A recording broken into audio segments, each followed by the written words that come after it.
Likewise, man. I have my book, and I'm there you go. And I'm gonna make reference and ask you about certain things.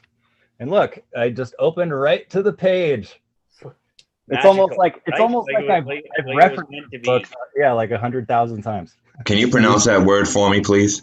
Which one? The one you just showed us? Psilocybe? That's what it was? All right, because I only saw it really quick, and I was like, wow, there's a lot. There's P. Okay. All right. Yeah, like I was like, what the hell was that? Like, I would like to talk about. Let's do a little introduction first here.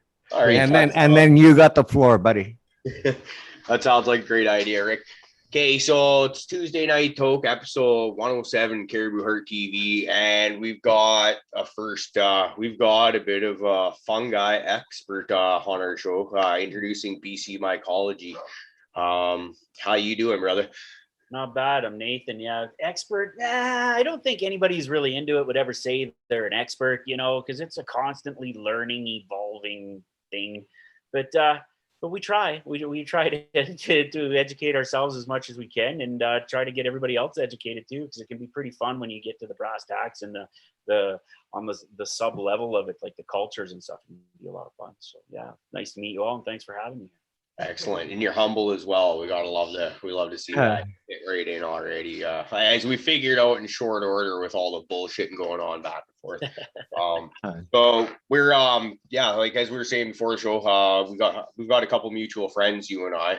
So that's how you came to my attention, and Jesus? we've heard we got mycology mushrooms, right? For anybody that doesn't know about the connection on there.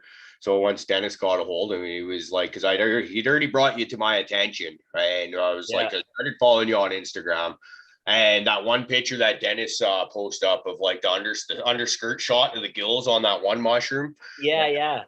Like just phenomenal, right? And it's like, okay, what's this guy doing?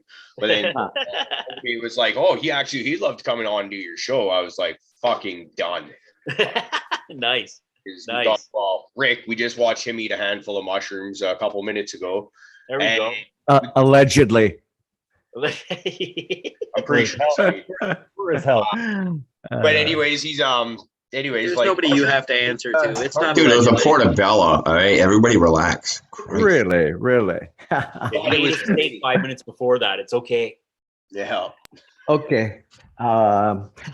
So yeah, pleasure to meet you, BC. Why don't you just tell us a little bit about your background, how you got into mushrooms, and bring us up to today. Well, I grew up around here, Prince George area, out in Bear Lake. So if you know the area at all, that says a lot about getting into mushrooms and all that. If this is BC, there's Prince George. Okay. Yeah. We're about central of the BC and the most western province of Canada, for those of you who aren't from the area. And then I when I was a kid, obviously, like most, I experimented with mushrooms and played around with them, and that was about it when I was younger. I'm a tradesman right now as a millwright. I took schooling and got that, and worked in construction and all that. I have a family. Got into moving around and just that life and being away from the wife and kids and stuff like that. Then being back in home about 3 years ago now, I got a bit of depression there, and just started learning about hallucinogenics and mushrooms and all the stuff that can help on a more natural level, rather than going to a doctor and getting stuff like a prescription or whatever for antidepressants, because it was getting pretty bad, right? So it started with information, just learning about it, and then it developed into, well, let's try it out, and got a couple mushroom kits and tried doing that and learned more about them, and then you start learning about the sub level of it, right? But yeah, it's fun stuff, but so many of those fail too. Like, I don't know if any of you ever tried one of those kits, but they seem like a great idea that you try it, and I don't know, they just never work. I had produce one mushroom once, I think. But it was my pride and joy, right? But yeah, that's what got me into this. And then just over the time, just looking at the world out there and all the people that are into it, and it's its own subculture in life almost, you know. And then just seeing the varieties that are out there, and I figured, well, I'll try my hand at the varieties and playing around with the cultures and see what we can do, and ended up turning a hobby into a little bit of a business. So Cool. yeah, that's Right on, right on. Well, I've got my list started, but I know Bees, you're just chomping at the bit there to get into your book, and you've got your questions all lined up. Why don't you go first, buddy? So tell me first if you have any experience with Amanita muscaria. No, I've done a lot of reading into it though. The good old drink your pea mushroom. Yeah, That's the one. That one. Yeah. No, last fall there was a bunch here growing around the Prince George area, and I do want to get some spore samples of that and get them out because a lot of people want them. They're almost impossible to cultivate or anything, but it's just the whole. It's almost one of those things where people want to have them, and they're beautiful. They're white print. The prints that are white, they look amazing, right? But no, I haven't got to try it this fall though. I can tell you right now. Oh yeah, there she is. That's what we're talking about, everybody. Yep. Yeah, out around the Bear Lake area, anywhere where you'll find the pine trees where the needles have fallen on the ground, those type of areas, you'll find them in the fall. But yeah, have a look. They're great fun. They're great looking mushroom too. I want to ask, why is it called the drink your pea mushroom? Well, what's up with that? Is that the way to do it? You got to eat it, drink your pee, and then you drink your pee, and then that's how you get off? Honestly, that is the if you're going to eat them fresh is the best way to do it. You can cook them in the oven to break down the muscimol so it can be consumed, right? You got to get them cracker dry though.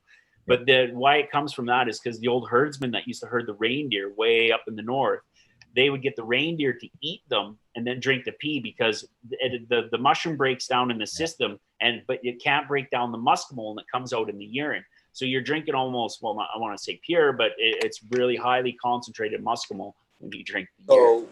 If I'm at a festival, I can just act as a porta potty and I'm wrecked.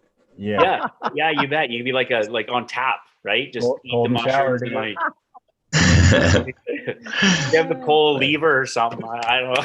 Hey, if you're at a festival, you could probably get them to pay you for that. Yeah.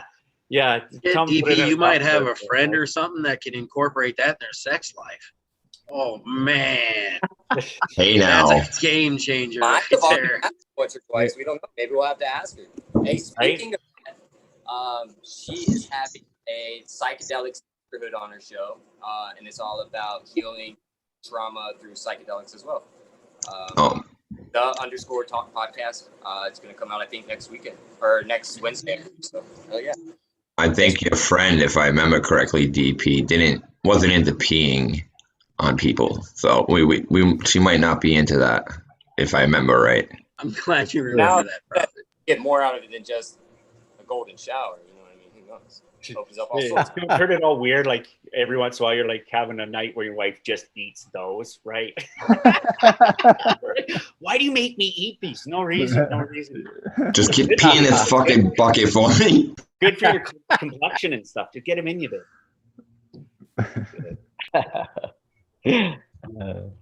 So here's my next question. What do you know? And help me say this. Is it Panaleus? P-A-N-A-E? Panaleus, yeah. Panaleus? Cyansis? Phoniseci guy. It is the mushroom that grows in your yard. You know what I'm talking about? They're up in the morning. They're gone by noon. No. You know what I'm talking about? No. Okay. That's actually the mushroom I've heard about when I was a kid. Like you had to catch them before sun hit them or whatever, and they start degrading. Those are like out of the cow patty fucking ones. They're real tiny and they have small. Yeah, they're about yay tall. They're really small cap. Liberty caps. Down on the coast, they call them liberty caps. Okay. And they grow quick. They come up quick and they go down fast. You got to get them to be out there right after a rain, pretty much, and get them. They grow in grassy areas, not so much out of poo. Those ones aren't really a dung loving mushroom, but in grassy areas, you'll definitely find them. Yeah. The cyanescens? That one is cyanescens. That one is more Wavy caps. Those are around wood. cow and stuff, right? No, those are wood lovers. You'll find those around again around the Vancouver area because it's so moist. You see people riding where they find them near playgrounds and stuff because they use a lot of wood mulch. And Wood people chips, throw a little substrate, come back a year later to little magical crops everywhere. Right? I've heard of stuff like that. Like I'm a wood cutter. We clear trees around power lines, so we're all constantly chipping brush on the side of the road. Yeah, and it's dry. Like, well, I'm from the Prince George area down the Caribou, so you know what it's about. It's too dry for a lot of that stuff. But a lot of the coastal guys, they say, yeah, you go back a lot later, you got like good prime mushroom picking ground there. Yeah, the only hard part with the chips around here is them being pine and spruce, which really like you get better growth from the cedars, the poplars, stuff like that. Hardwoods and stuff. Yeah. Birch. Yeah, you bet. Yeah. See, I'm here in the desert now, so there's not too much as far as fungus to go out and collect. But what desert are you in? I'm near Las Vegas. Oh. So in the hot, dry desert. Yeah, so you got cactuses there. That's even more fun. Yeah. That's your daytime medicine right there. You just got to find the right ones, right? Yeah. No, I think mushrooms are awesome. I love, like I was in Wisconsin, we used to go out and get giant puffballs. Yeah. Mini puffballs, button mushrooms, chanterelles. Amazing. Like those morels, it's those puffballs, when you get them when they're white and fry them up, they're delicious. Yes. Delicious. Yes. I was super surprised because, you pick this thing that's like a fucking basketball. And it's mutant looking thing. You're like, okay. And then you take it home. It's like, what do we do with this? I always thought the puffball was actually poisonous. Yeah. But when it turns puffy, it's not good for you at all. Yep. But before it goes and shoots the spores when it's just the white flesh, it's 100% edible. You just take the skin off, cook it in some butter. It is delicious. Yeah, it's really quite good. Yeah. And I've never to be able to cut a slab of mushroom is so cool. It's like a steak. It is, yeah. It's like a mushroom. Yeah, it's even got the texture, like it's thick, right? It's not like fleshy like a plant. It's got some sustenance to it, right? Yep. And that's the thing with mushrooms. Like I don't know if you guys have watched Fantastic Fungi, but all mushrooms need to be cooked in order to work in your body properly. Like you can eat them raw, but you will not get the medicinal properties out of the mushroom without breaking down that cell wall and cooking it. You need to break that cell wall in order for it to release its properties into you properly. Yeah, that was a really cool fact right there. That's the one for the night, boys. I'm done. Nice try. Nice try. Depends now. That's it. That's it. It was a good show, boys. Time to let her fucking rip. No, we're heading down a wormhole now. First show with no dab plug. Let me throw this one out. How many varieties of mushrooms are there in the world, and how many would be edible, like safe to eat, and yes, safe to eat, and poisonous and hallucinogenic? Exact numbers here. Exact numbers.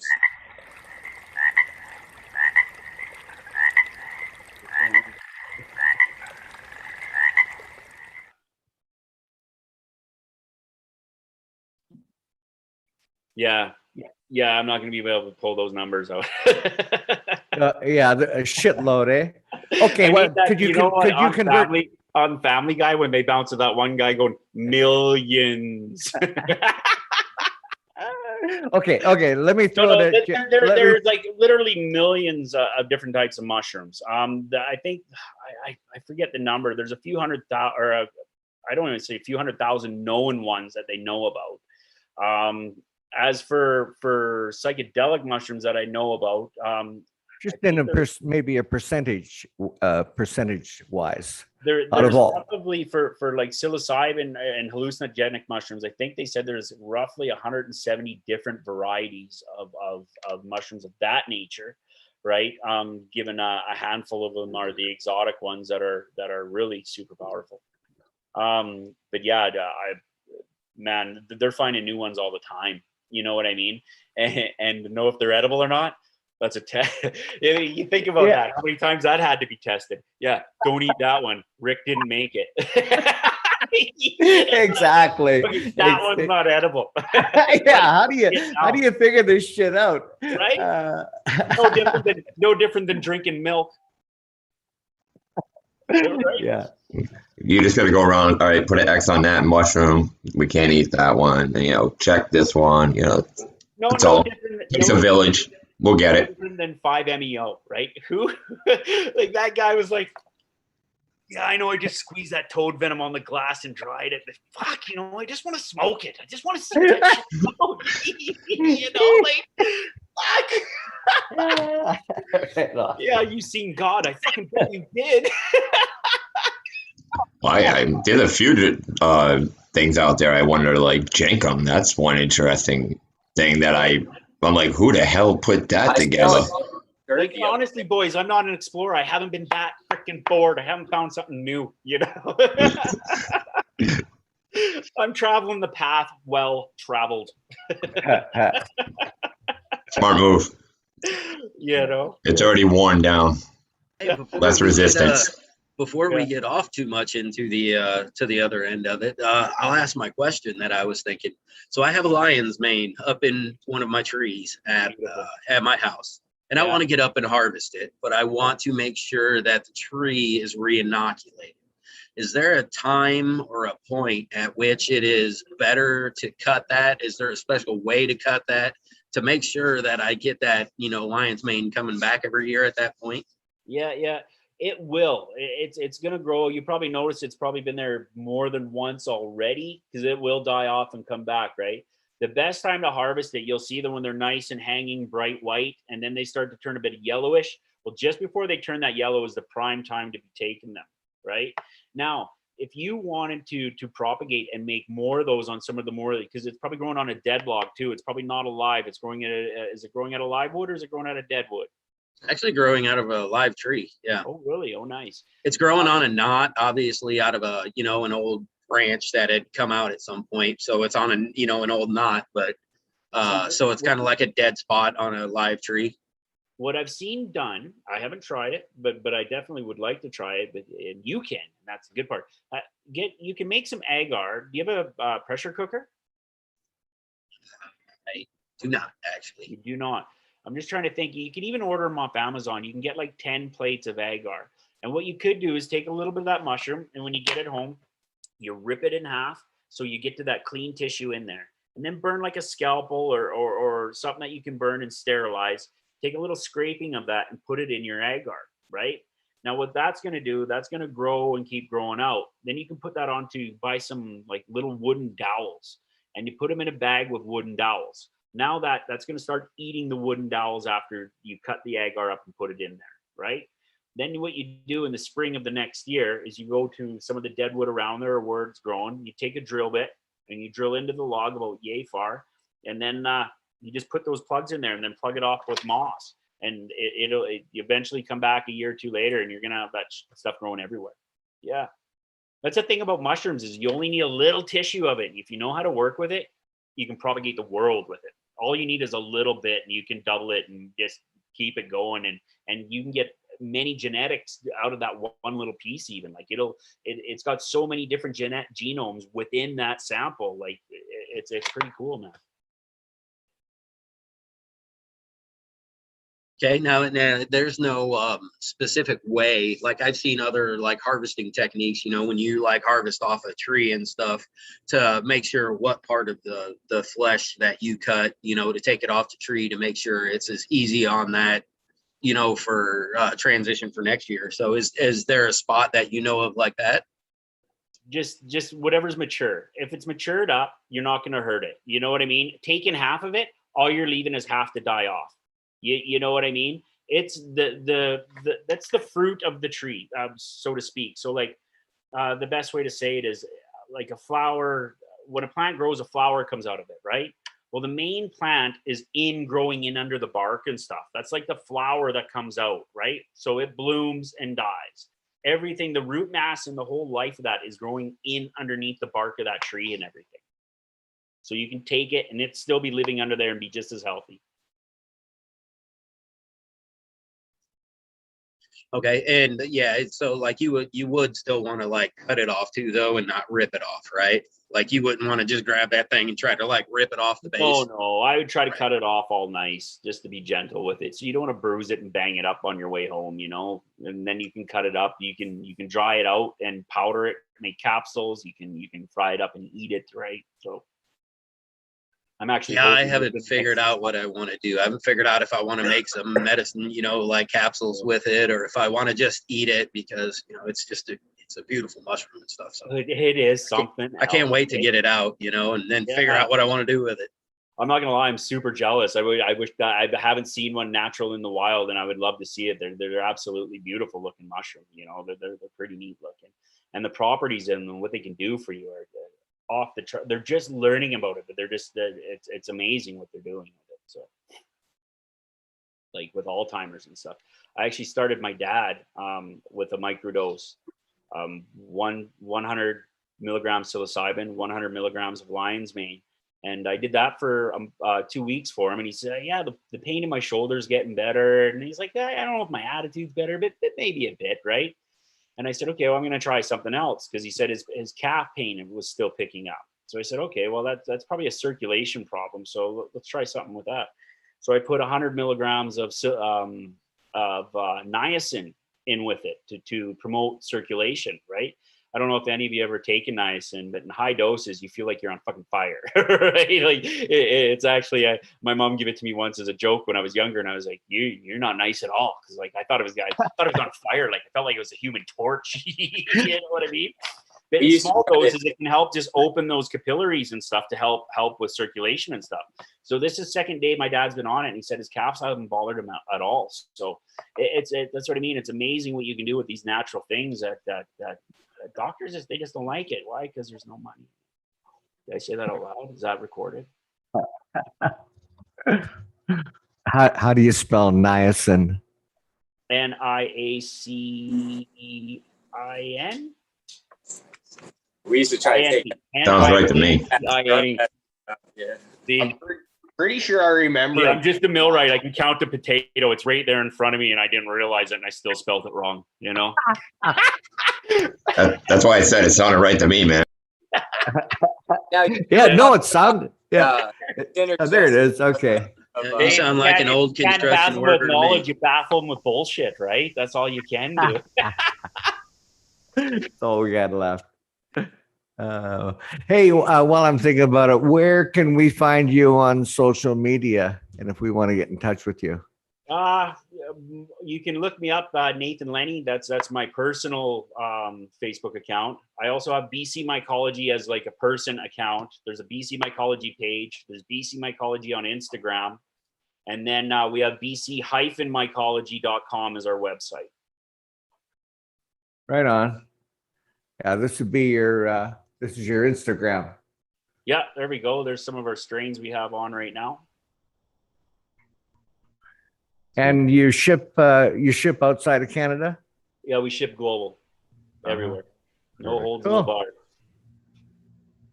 I have. Cool. You're back, buddy. We can even put prints on wax paper for certain countries because they don't like metal. Yeah, I have housed 4 of those that was listed there in syringe. Oh, you have 4 of those? I have. Nice. I have dabbled with 4 of those allegedly. Yeah, allegedly. Yeah. But heard stories of people that did. Absolutely. I thought the one that sticks out in my head as far as like colonizer was Cambodian. That one seemed like it was super fast for me at the time.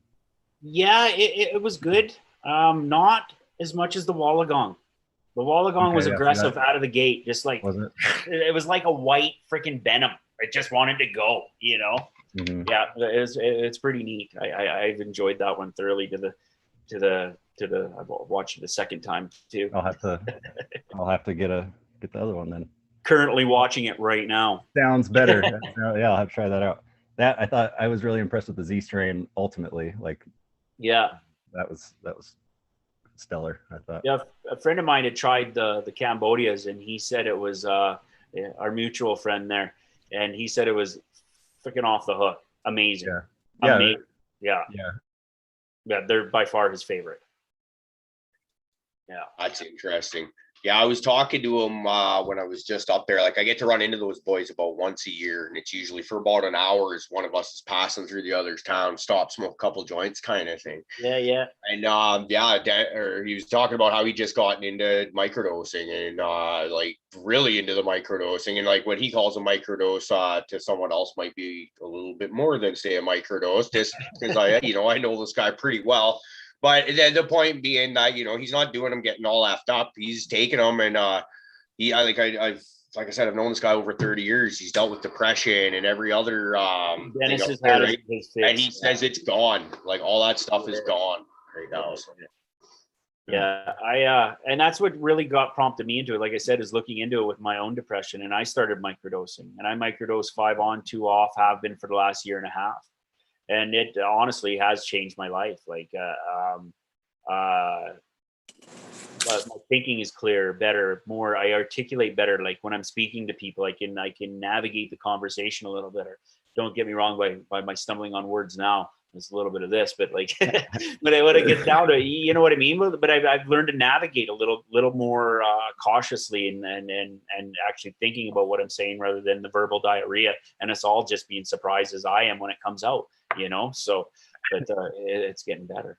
Now, for your microdose, now how'd you go about gauging that? Now, I know everybody's kind of different with, onsets and everything like that, because I was messing around with it for a little while, but, a micro can turn into not a micro with certain strains and stuff like that, So how did you go about, like, gauging, Well, it varies, and I stick to certain strains that I know are my steady eddies. You know what I mean? And then just by sampling, and that's how I gauge it. As I started out with the regular dose, and then I would try to ramp it up a little bit to see how that felt. And you learn quite quickly that it's not beneficial. Like, you take 100 milligrams and you take 200 milligrams that day. Well, for me, every time I'd almost like within a couple hours, I get a little bit of a headache, and just like, it goes from being beneficial to not great. You know what I mean? Just shitty day. But on that note, certain people need different doses. And what I've noticed so far is it only works with 80% of the people. Okay. And out of the 20% it doesn't work for, I'm going to be honest, about 15% of them are looking for something different. You know what I mean? Because they'll take their microdose and they'll be like, you know what, man? I didn't feel nothing. And I'm like, perfect. You shouldn't. Right. If you did feel something, I'd want to back it off, because it should be subperceptual, right? You should just notice throughout the day, okay, I'm whistling a little more, or I just noticed like your mental fog isn't there. You know what I mean? It's subtle, but it's just like, for me, that's how it was. I just noticed a couple days later, I was like, oh, feeling pretty good. You know what I mean? But like I said, those other people, they're looking for a little bit more. And I'm like, well, if it's more you want, I can talk to you about the different dosage that you should do for that. But that's a total different ballgame. That's a different walk that you want to do. So, but then again, and the other percentage of that doesn't work are the people that have been, and I hate this, I paint this with a brush like this, but on my honest opinion, what I've learned thus far with it is what it is people that are used to the fast fix of pharmaceuticals. You know what I mean? They take it within an hour or two, they're feeling better. They're feeling, with the clonazepams and stuff, you get that little nice little flowy feeling. You know what I mean?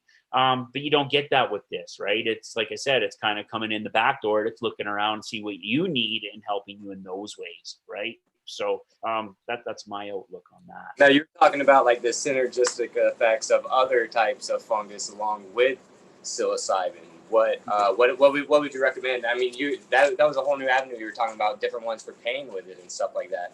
Because I know a little bit, but just not nearly enough to where Well, the reason why I talk about that, and again, this research has all just been happening the last little while, right? It's all really new stuff. But what they've been finding is people with chronic pain, cluster headaches, migraines, stuff like that, psilocybin microdosing is helping exponentially with that. I was watching these seminars of these people talking about microdosing and getting people interested in different countries. And people were coming up to them after the show, crying and hugging them. They have Crohn's disease, but the microdose has helped them with their pain, and they're eating so much. they said it's actually changed their life and that they can live again. My mom has Crohn's disease, and we were always worried about letting her eat any type of mushroom because the doctor told her to stay, even culinary, just because of the fungus aspect, and they have to take a lot of antifungal medications with Crohn's disease and stuff like that. It's amazing. I mean, that just opened up a whole new doorway for her. So that's amazing. Thank you. And they're finding out, like, even women with their menstrual cycles, it helping with that. That's all preliminary, and then I really don't know enough about it to even speak. I'm just mentioning what I've heard.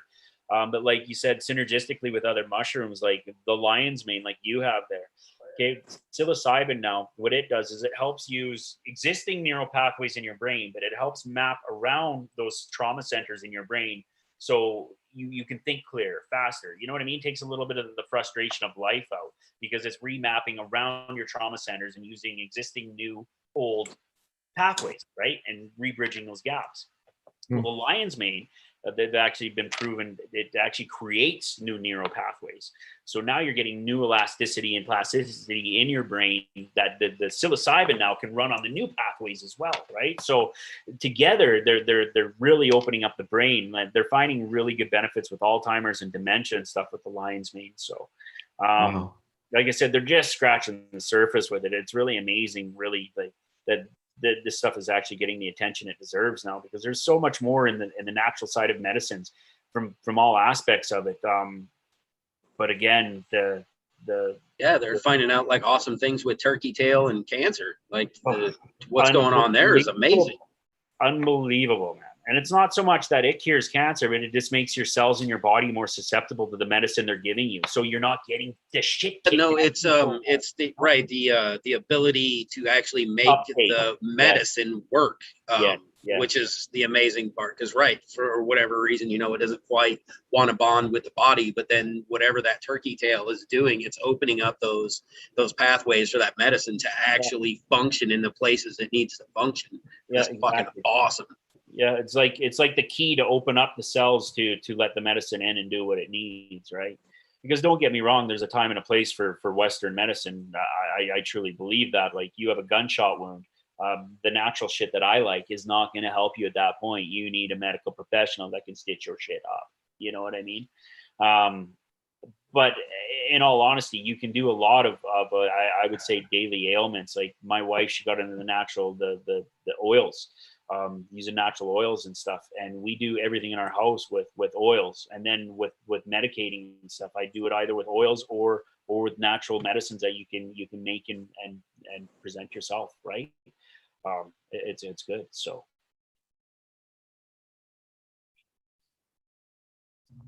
I just remembered that we are live on YouTube. So now everybody gets live chat. I just totally forgot. I'm like, what am I missing? Oh my God. Welcome, chat. I didn't even have you turned on. Exactly. I'm it's so embarrassing. But our guest is so interesting. Thanks for joining us. It's really been fun. Well, I guess on that note, while you're doing that, maybe everybody who is in chat should check their chat line. Make sure they are in live chat. Perfect. Because hot chat is not a very good chatting experience. To have your best and most optimum chatting experience, you should switch on over to live chat. See, my phone lies to me constantly. It tells me right now we have 8 people in the room, and I'm pretty sure there's more than 8 people I'm talking to right now. I could be wrong. No, bro, that sounds about right. Okay. I haven't got this figured out totally yet, but Bud's the Smoking says Uncle Rick didn't turn us on. Oh, Uncle Rick was too busy turning himself on. You know what I mean? Hey. Get your mind in the gutter. Wait a minute. There's 7 of us on this panel right now. I was wondering what that was going to clue in. I was just not saying nothing. Like I said, I'm the millwright that can count the potatoes, so I'm not going to put no numbers out there. Oh, shit. Okay, welcome, chat. Where were we?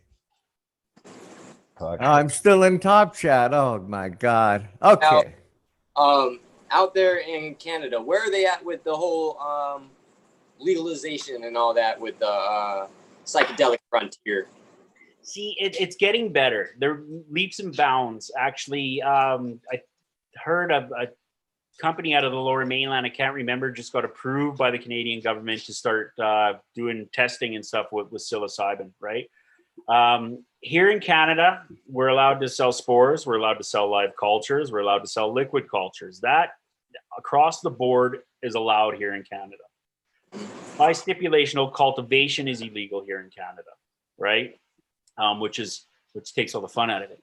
But like I said, they sell grow kits and stuff, and people do it. People do it all the time. You know, like I said, I've had lots of buddies that grow them on the side. You know, in my opinion, it's like weed was back in 10 years ago, 15 years ago. Everybody was doing it. They just didn't do nothing about it. If you got popped with a bunch of weed, it's probably because you were, I'm going to say, is there a lot of activism? Because I feel like I'm always hearing about, polls showing they're ready for it. 4 out of 5 Canadians are ready for weed. It's rumbling hard. It's honestly rumbling hard. It's happening, right? Again, this is like the being in the front ground of weed before it kicked off legally, right? Do I think it was a good thing it kicked off legally? Nah, no, I don't. Now, that was going to be the next question. I was going to say, do you want a full legalization or do you want a deregulation I mean, it's a fucking, Decriminalization is the way to go. That's all they need to do. They don't need to legalize. The only reason why they legalize it is so they can get their fucking hands on it and make their own money off it. That's it. They just want to be the drug dealer now. They went from fining you for drug dealing to taking your money in drug dealing now. You know, that's the only difference. And that's the only reason why they do it, is so they want to control it. And they'll do the same thing before, right? Like when everybody started, or when it became legal and people were allowed to grow weed, well, now all the seed dispensaries got shut down, right? Now you couldn't have all those. You had to go to the government and get your seeds from them, right? Like I know somebody that when they started up their grow show, they were granted a one-time black market buy where they were allowed to buy their seeds. But after that, that was it. That's all they were allowed. And then they had to continue to do business via the government way, right? So legalization, I'm not a fan of. Decriminalizing, yes. Like I said, and people are doing it all over the place now anyway, which is great. They're growing their own medicine. Like I said, it's changing people's lives. Yeah. Now, speaking on that, we were talking about different synergistic effects with like other types of fungus with psilocybin. Now, what about other type of like psychedelic that might work in conjunction with, or not even in conjunction, that maybe like MDMA therapy is real big right now, ketamine therapy real big, and there's funding for stuff like that. So, well, look at DMT. Doing the DMT injections and like huge, like DMT is a life changer. I can solely single-handedly, don't care, not allegedly, will say it will change your life 100%. It will. I feel like if you're fucking with the brain, you should maybe only fuck with one avenue at a time. Like Skilbo says, but like I said, guys, and this goes back to our prior conversation before we went online here. There's people that really like to push that envelope, and for me, that's not me, right? For me, I if I do it, it's because I need something. I'm at a mental block or something. I need that it's almost spiritual, to get that kick to go over 100%. And just like open up the mind. Okay, we need to kick the dust off the tires and get some shit going. You know what I mean? Or to be, like I said, for me, it started with massive depression, and it was the reset I needed to realize we're only here for a short time. Enjoy the ride while we're here, and enjoy life and everything around you. You know what I mean? But I needed that. So yeah, synergistically with other things, there's lots of people that will take a double of acid and then at the peak of their acid do DMT and or mushrooms, right? Which I think is like fucking crazy. But I won't jump on that. But when I was younger, I used to love jumping in rabbit holes and stuff like that. You know what I mean? And going all. But now it's like the more medicinal. You know what I mean? The more opening the more healing you're I helped a war vet out with a microdose, right? Because like he has a hard time. He's telling me how much it's changed his life and stuff. Then he asked me about what do I know about ketamine, and I'm like, I know about it. Like it's not nothing that is readily available. Because I tell you what, I would help him out with that if I could. You know what I mean? Because of what it's doing with people with post-traumatic stress and stuff. Like the ketamine and MDMA infusions that they're getting is taking people that are fucking immobilized by their mental disorder and what has happened to them to having a life again. You know, like you can't refute that, you know? That is cool. So do they not have any of those movements going up there in Canada? Because I know we're picking up steam down here. You guys are going leaps and bounds. Certain states yes, certain states no, right? For like what reason at one point, you know what I mean? Like they're starting a whole lot of these things where it's just, you know, so it's like I'm learning more about the American rules as well, because it's kind of a game for them as well. Like in California, I think they've decriminalized all natural hallucinogenics, but heaven to fuck, if you have them, right? You can't make them, you can't procure them. You know what I mean? That's still illegal. Fucking do all you want. You have to go source them. Not getting it. And you know what I mean? Like, that's what I mean. And that's the big thing with psychedelic use. Like, I believe is intent and setting and stuff like that. You know what I mean? Not willy-nilly.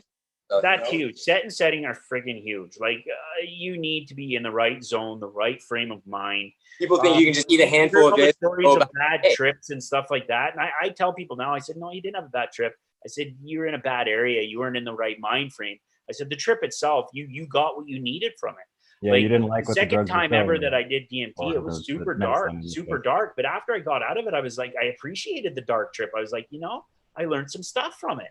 Like you just need to be open to the fact that there's light and dark on every aspect. And every time you jump into that train, you're not going to see the light that you see every time. You're going to get told what you need to be told.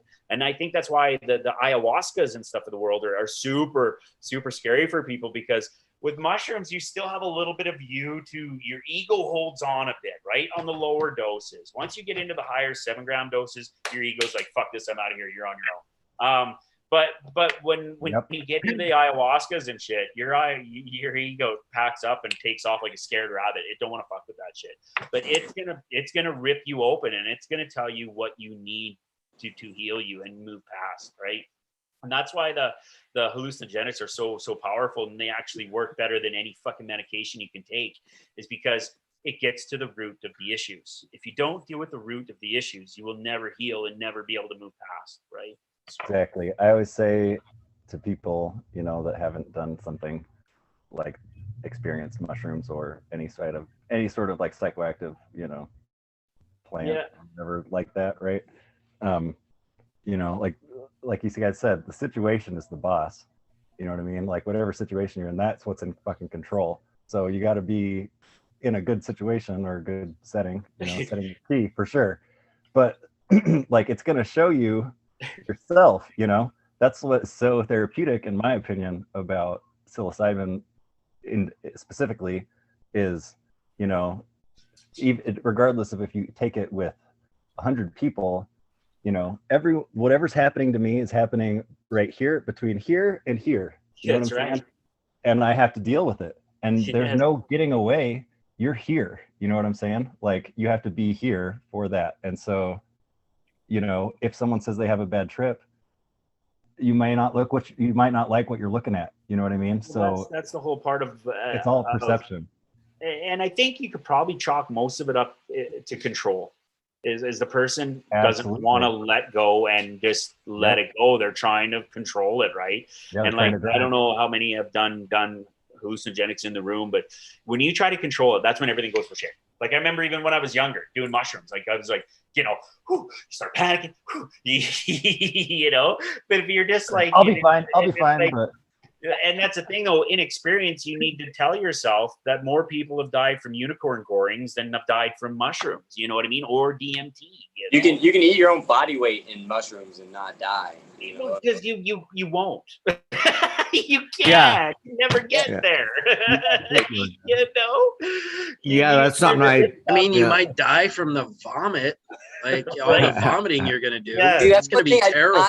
taste of them. I am. Yeah, you got a perforated lung from the rib you broke from vomiting. I did thought. Yeah, it's not without its dangers. And it's just like I go off seriously about set and setting, very important. But has anybody smoked DMT? It don't fucking matter where you are. I saw this meme. You know what I mean? Like, when you're in the bathroom, fucking that shit's gone anyway. You know what I mean? Like, that's the only time I've ever actually like questioned where, and like I wasn't sitting on my couch, man. I was. The first, and honestly, when I smoked it, like, when I was younger, I tried acid, and it wasn't really my thing, you know, and even mushrooms, and like everybody's like, oh, I seen Donald Duck and this and that, and I never got that, so I was like, that shit just don't work for me, you know. And then even with the DMT, I was like, I made a bunch, and I was like always pissing around with it, learning more, and finally my wife is like, well, you ever gonna fucking do anything with this, or what do you do? And I'm like, okay, fine, whew, let's try it, right? Right? And then poof, I did it, and I fucking tell you what. Did you see Donald Duck? Oh my God. Like they're do it on a peak with a nitrogen. Man, fucking wow. Like Terrence McKenna says, you have that straight-laced doctor, super fucking straight friend that wants to try one drug in their life, one drug ever they're gonna try. You fucking tell them to try DMT, they owe themselves to it. And you know what? He's not wrong. He's not wrong. I tell you what, life-changing, amazing, the visual aspect of it. Like you come back wondering, like, how long have I been here? Is this my real life? Is this the real world? Like what you seen was the most vivid shit you've ever, like your eyeballs are nothing, nothing, you know, like it was amazing and crazy and scary and just beautiful. That's all I can say. It's like once you get to that point of the true singularity where everything just falls into that just what it is. You just dissolve. Once you get there, you can't ever leave. You know what I mean? It's just and that's a feeling that I think everybody should feel. It's not so much that portion of it, but it's the dissolving of the ego. Everybody needs to get that ego separated from your body, and you get to just be one with being one. And it's an amazing feeling. Like you come out all light and love and just like warm, and you realize the ego is like it's been there to protect you your whole life, but it's been a hinder in your whole life as well. You know what I mean? Like yeah. Sometimes you need a good reset. You know, like and that's honestly, Skilbo, I heard him talk to, you know, sometimes you need a hard reset where you got a floor cleaner, nice polish, right? Yeah. You might need a stain remover, but sometimes you got to take that linoleum off. You know what I mean? You need to fucking scrub the hard drive there and do some work, you know, and it's one of those things that where setting is huge, intent is huge going into it. You know, you're going in for change. You're not going in there. And the work isn't easy, and coming out after, like even being beautiful, like it leaves you thinking. Like I can tell you guys, I've been on a few holidays in my life. I've never thought about those vacations as much as I thought about that holiday. I'll tell you that. Yeah, like, and I tell people, like, especially during COVID, I used to tell people all the time, you can't go out, go in. It's even better. I said, it's more fun in. Like, really? Do they have reintegration circles up there in BC and stuff for people that are getting into? I haven't been to those. I've put on a couple little ceremonies myself for a couple friends, right? And then I work with them afterward to talk to them about what they've been through and all that. But I haven't actively searched any groups or anything like that. I keep my circle pretty tight and small, and I got a plethora of children that run around, demand a lot of attention and stuff too. You know what I mean? So, yeah. For sure. Absolutely. I think I know Spirit Bomb. What's that? Sorry? Say it again. Nothing. Don't worry about it. I'm just a fucking asshole. Oh, shit. I'm just making reference to YouTube chat. No worries. Oh, is there a chat? There is. Yeah, it looks pretty. I almost want to dye my hair blonde now. I don't even know how to get to it, so I'm not gonna, because I'll probably end up like bloop and everything will be gone. So I'm just gonna stay right here. If anybody's saying anything, let me know. we like you right there. If there's any we got another Rick. Yeah, I screw stuff like that. Conference calls at work, be like, look at something on my phone and boop. File back in quick, act like you were never gone. Yeah. Oh, I got cut off. Speaking on production, Red just jumped in chat. Red Setter Farm. He has a YouTube channel called Polarity Science, and it's all about harm reduction and introduction into psychedelics. And it's a great channel. If anybody's ever interested in some stuff, go check that out as well. Yeah, like cheers, Polarity Science. The main driver of all this, but behind my wanting to do this, is people's mental health, and they need to know that there's options out there rather than just what the doctors are telling them, right? Like the doctors are smart for diagnosis, but there's 1,001 other ways to fix that diagnosis rather than just that pill that they give to you, right? Well, especially when you've had like negative effects on psych medications, not psychedelics. Because it's like they load you up on all this stuff. They don't know how you're going to react. You know what I mean? You might be having a hard time. They might give you something. You might lose your phone. You might lose your wallet. Now everything else is compounded. You know what I mean? Like just when they first get you going on. Yeah, when they first get you going on them, it's honestly like shooting darts at a dartboard. They just try to find something that works at what dosage. So you're all over the place. Like I could only imagine how scrambled that would be, right? And that's another thing nice about the natural stuff is like let's say you take it, you have depression, you take the psilocybin microdose, and a month later you realize you're not that depressed anymore. You just stop taking the microdose. Guess what happens to you the next day? Guess what happens to you the next day? Nothing. Guess what happens to you the day after that? Nothing. And the following day, nothing. You feel fucking fine. There's no withdrawals. There's no head pain. There's none of that. The stuff that I hear about happens when people come off that stuff. Like just dreadful. The crashes, the horribleness, you know? Like I feel so bad for the people that have to go through that freaking shit. Like, holy crap. Because there's so many other, like, and you just play with the dosages of things. There's also, you can microdose LSD as well, which when I was younger, like I said, I tried acid a couple times and I didn't really appreciate it. I tried it a couple of years ago and I was like mad at myself younger for not liking it. I was like, holy, you idiot. But I was too young to appreciate what it does for me now. You know, like now I can take a double and go about my business. Like, don't get me wrong. I'm not like fucking doing anything. I'm not doing anything intense or nothing, but I can go about a normal functioning around the house type stuff. But I can sit there and like, maybe there's something about me that bothers me, right? Well, I can take that now. And for some reason, when I do take the LSD, I can take that and I can like factor tree it down to, well, you know, this happened to me. And that's why I act like this. So now I think about this thing what triggered me to act like this. Well, now I don't act like this anymore. You know what I mean? Like, but the mental breakdown to just like, it's like fucking therapy and it's magical. You know, yeah, it's amazing in that aspect that you are able to almost micromanage what's going on inside and how you process things. And you were talking about earlier with like lion's mane and how that's making new pathways and stuff. So that just makes me think of all the rabbit holes this can go to once funding becomes available. You know, with fungus being an intelligent, you know, thing, and mycelium network, what if it's trained to go after cancer cells and attack them? You know what I mean? What if they're trained to go after mental illness and find those neurons and fix them? What if it's able to go to a chromosomal level? You know what I mean? In the embryo. There's so many different things that can happen with psychedelics because it opens those possibilities. And if there's a possibility, then it could happen. You know what I mean? So it's natural, exciting. Right? And you always got to remember this. This is why essential oils, pure essential oils, are so important too, and why natural medicines are so important, because they can actually pass the blood-brain barrier, right? They can pass into those chromosomes area because they're natural. They break down on that level, on the cellular level, throughout your body, right? I think that's why it's good for the pain relief and the cluster headaches, because it gets into all the little nano parts it needs to fix, right?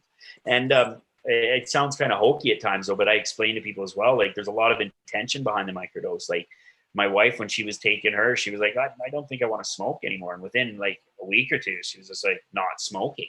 You know, like it helps you navigate through it. And I want to say give you the strength, or it lets your brain know that you don't need it anymore and you'll be okay.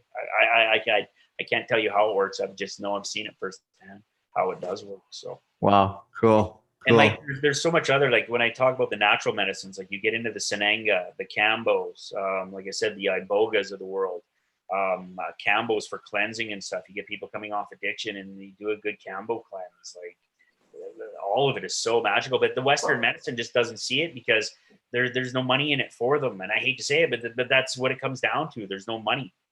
I don't know if you guys on Netflix watch What the Health and Heal. Those two shows, I tell you, single-handedly changed my whole outlook on how I navigate. Like before, I was always on the natural wanting anyway, because I think it's better for you. But after watching those, I was like, yeah, there's more to it than even we think on a greater level, you know? So yeah, if you get a chance, watch those shows, guys. You won't be disappointed. What are they called again? Heal, like to heal, right? Heal, and What the Health. Now you were talking about iboga and stuff. Are they still doing any type of research with that in Canada? I remember at one point they had clinics and stuff like that. There is a couple clinics here in Canada. I think there should be more. I mean, this has been known for decades now. Decades, man. About 20 years, man. I heard.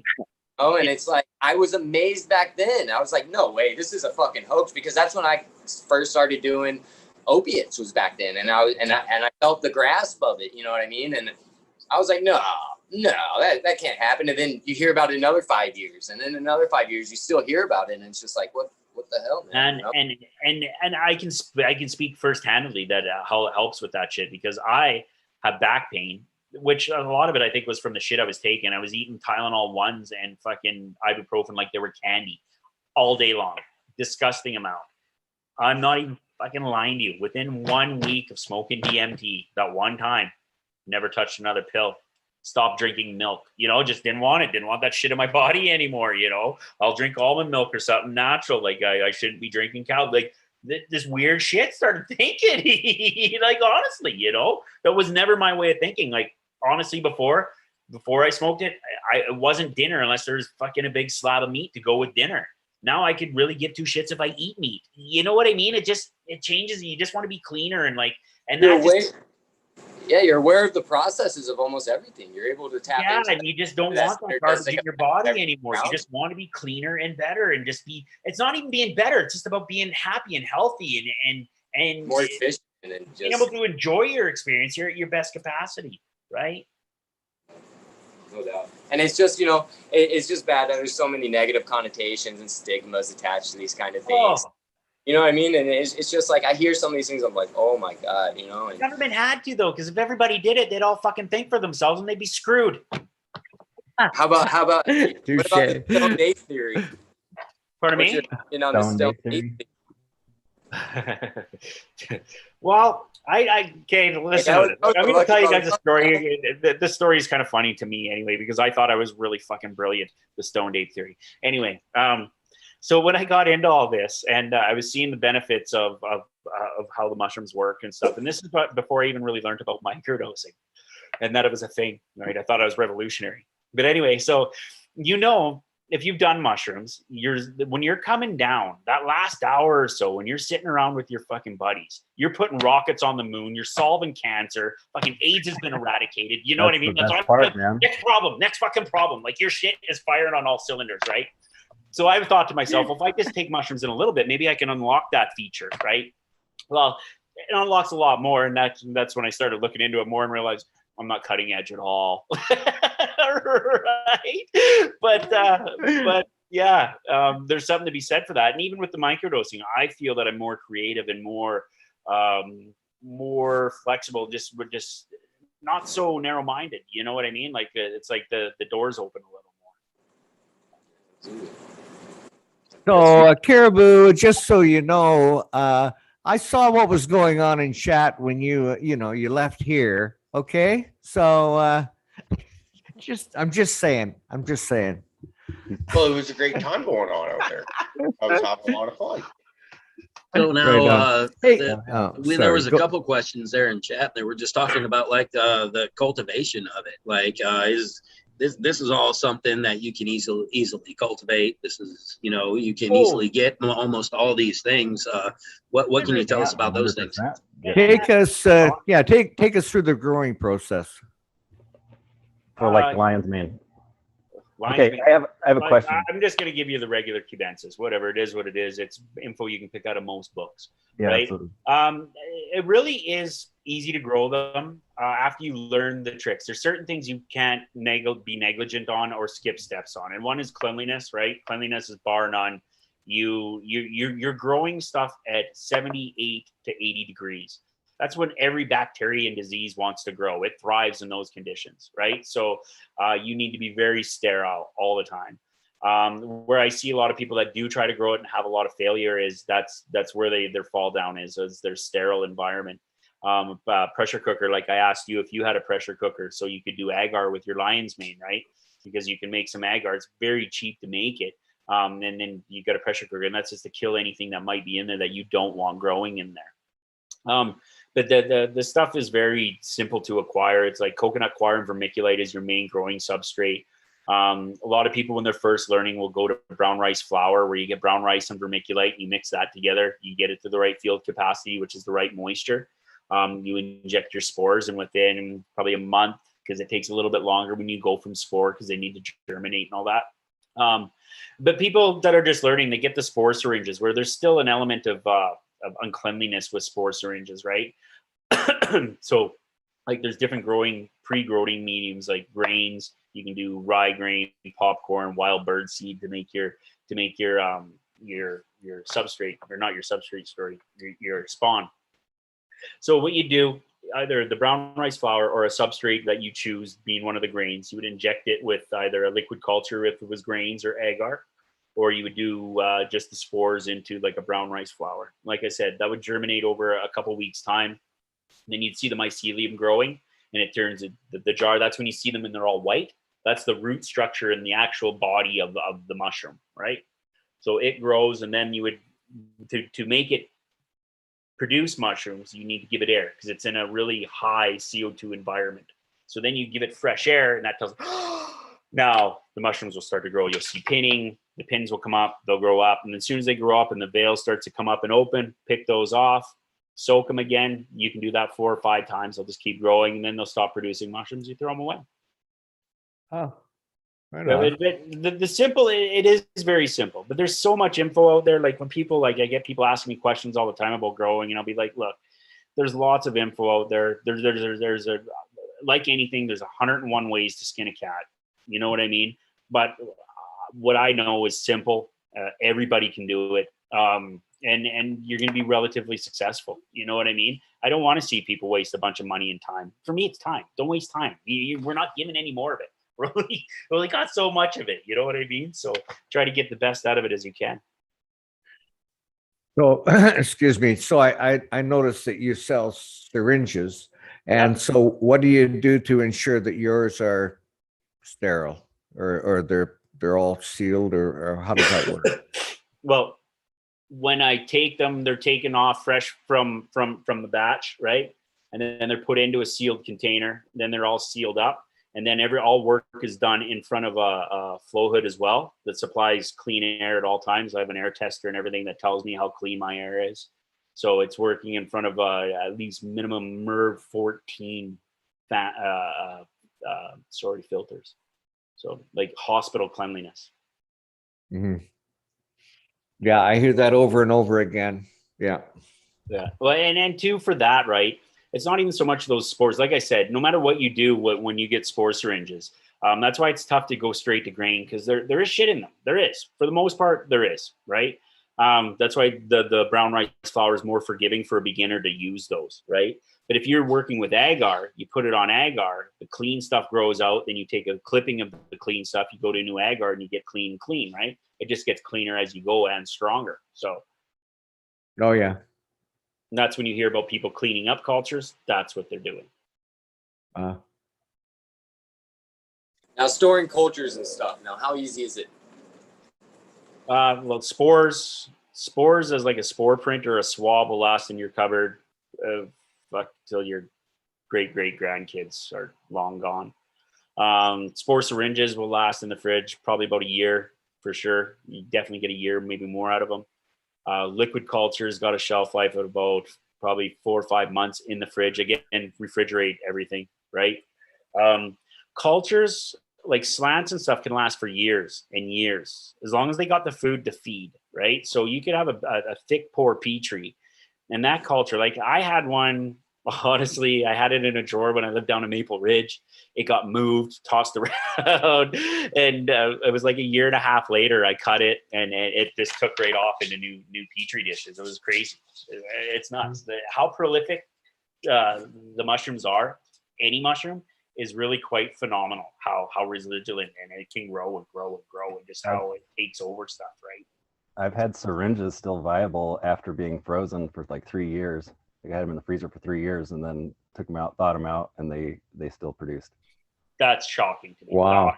That really is shocking, because everything I've learned is don't freeze anything. That's one thing that can kill it: high heat and freezing.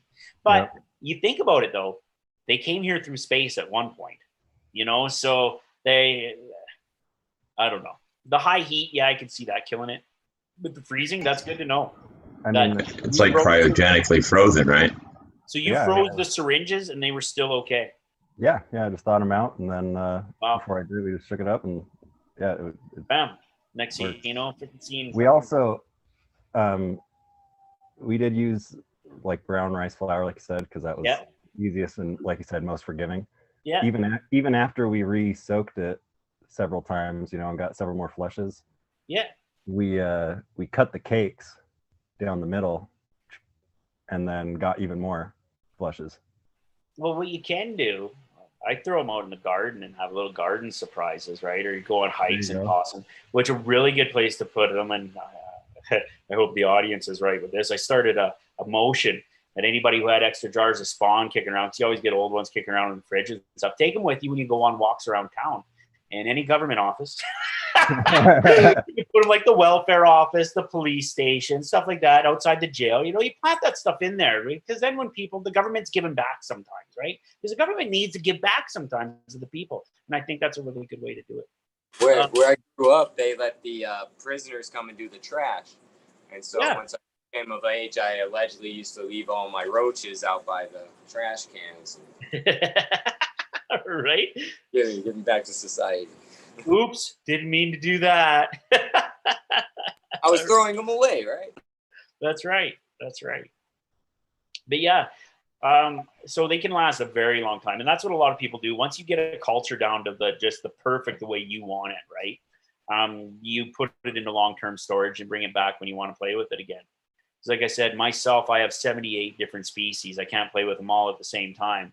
Right now, it's about making sure stuff is good and proven. So when people get them, they get a high success rate. That's the part that makes me happy, you know, that people are like all happy showing you what they made and stuff like that, you know. But on that note, then once I get to that level where I have that fulfilled, then the next part of my company is to have the specialty items, right? You want the big fat ones that puck's only going to grow one mushroom, but it's going to be freaking 200-gram mushroom. I want to specialize in that too. So a lot of people, honestly, that get into mycology, they want to play with the samples themselves and get to that point. But then you get the lazy ones that just want to show off that they got the fat mushroom out of their grow, and they're going to buy that culture. You know what I mean? Is there a benefit to that one big fat mushroom as to just, you know, having a bunch of small ones? Like if you have 200 grams of small ones and 200-gram fucking bomber, like what's fucking difference? Bragging right. That's all it is, man. Being part of the 100-gram club, stuff like that. That's all it is. It's just bragging rights. It's no more potent. It's no less potent. It's really cool. They're freaking really cool though. You know, like, but just know even the 200-gram mushroom, that's only going to be 20 grams when it's dry. You know, I don't care how big it is. I've had big 70-grammers. Guess what? She's 7 grams when she's dry.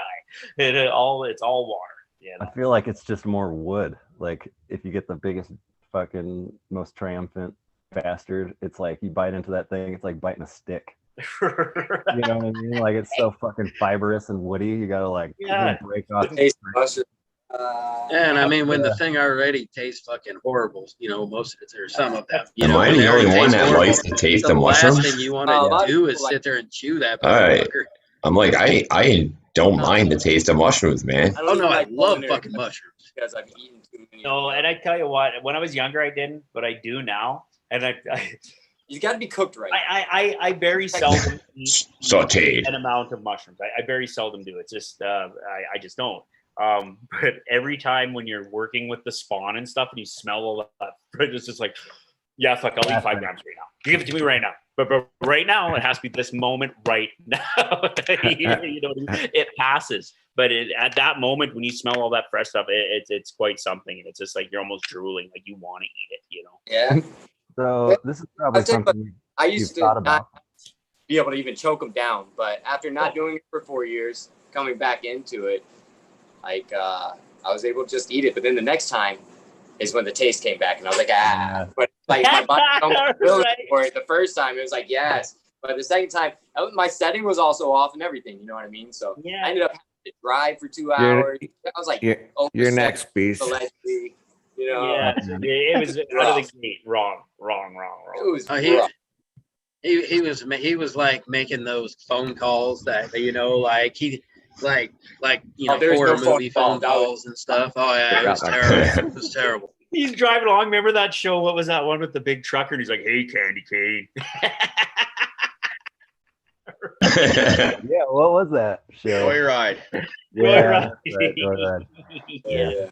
That was the life experiences. I don't know much about mushrooms, but you like name a cheesy thriller movie or something like that, and I'm your guy. I'll fucking with that. You got that. So this, you've probably thought about this, but if you were an animal, what animal would you be? If I was an animal? Yeah. Oh. So this question, everybody. I'd be a lion because I like the heat, you know. I like chasing the odd critter, you know. That's kind of fun too. You got your I don't know. Yeah, but did you see the video of the lioness biting on the lion's balls, man? Because I would be choking mine pretty fucking quick after watching that. I didn't see that part, and I really like the fact though, like his definition. He didn't say he just wanted to be that big bad motherfucker. He's like, no, dude. I like laying around and being hot and fucking around over here a little bit. Like that's what a male lion does. Yeah, you're basically just talking like being a stoner cat is. That's exactly it. Like the king of the pride too. He ain't hunting and shit. He's got the young bucks out proving themselves for that shit. You know, like you got to defend it. You know, I've done the work. Like young bull, old bull. I'm old bull now. You know, like been there, motherfucking done it. Let's move on. You go do that shit now. Right? And you can have the victory. I'll pump the tires. You ride the bike because I don't give a shit now. Right? Just so everybody knows, that question came about because of a mushroom experience. So really? Yeah. Tell us the story. Yeah, like let's rip this one open a bit. All right. So it was like. Hey, wait, and while you're doing this, at the end of the story, let's hear what animal and why. It'll come. So well, hurry up. We were, okay, so whenever I take mushrooms, I fast, right? For at least 24 hours. So, I had fasted. I was all ready. I was going to take 7 grams. It was like the first time I had eaten over 5. Zero dose. And I was like, up until then I had eaten 5 grams, and I was like, fuck it. We'll eat a whole quarter. So, I had my 7.1 grams weighed out. I was just ready. I fucking crumbled it into my hot cocoa because that's how I like to have it. Crumble it right into that, and I feed it down. Let it steep, of course, and then just shoot it down. Anyway, and I thought, you know what? I'm gonna get my fucking garnet that I have. I have this big fucking garnet, it's super faceted and everything. And I'm like, I'm just gonna hold it and I'm gonna meditate, right? And so my girlfriend at the time was like, oh, I'm going to take a shower. I'm like, good luck with that. All right. I'll just, you know what I mean? Like, have fun. Fucking catch up with you later. So I just sit there, and I close my eyes and I try and meditate. And it's like, at first it was really fucking hard because, I'm just thinking about it and I'm all antsy because I just ate fucking 7 grams of mushrooms, right? What music did you have on? My mind just cleared. It was just gone. Like whatever it was just gone. Yeah. And there was like the tiniest little triangle of light, and it just it came and it like enveloped me. And there were these coils that were orange, right? Came out, wrapped around me. And all of a sudden I was like in what appeared to be myself infinitely. Yeah. Like every iteration of me was there, right? Yep. And we were all around myself, basically. So it was like me in this center, this glowing thing, and like every version of me around it, right? And I looked to the right, I looked to the left, and there was like this tone, okay, like harmonics, you know. Yeah. And at that moment, it seemed like forever, right? And at that moment, I thought, go forward, right?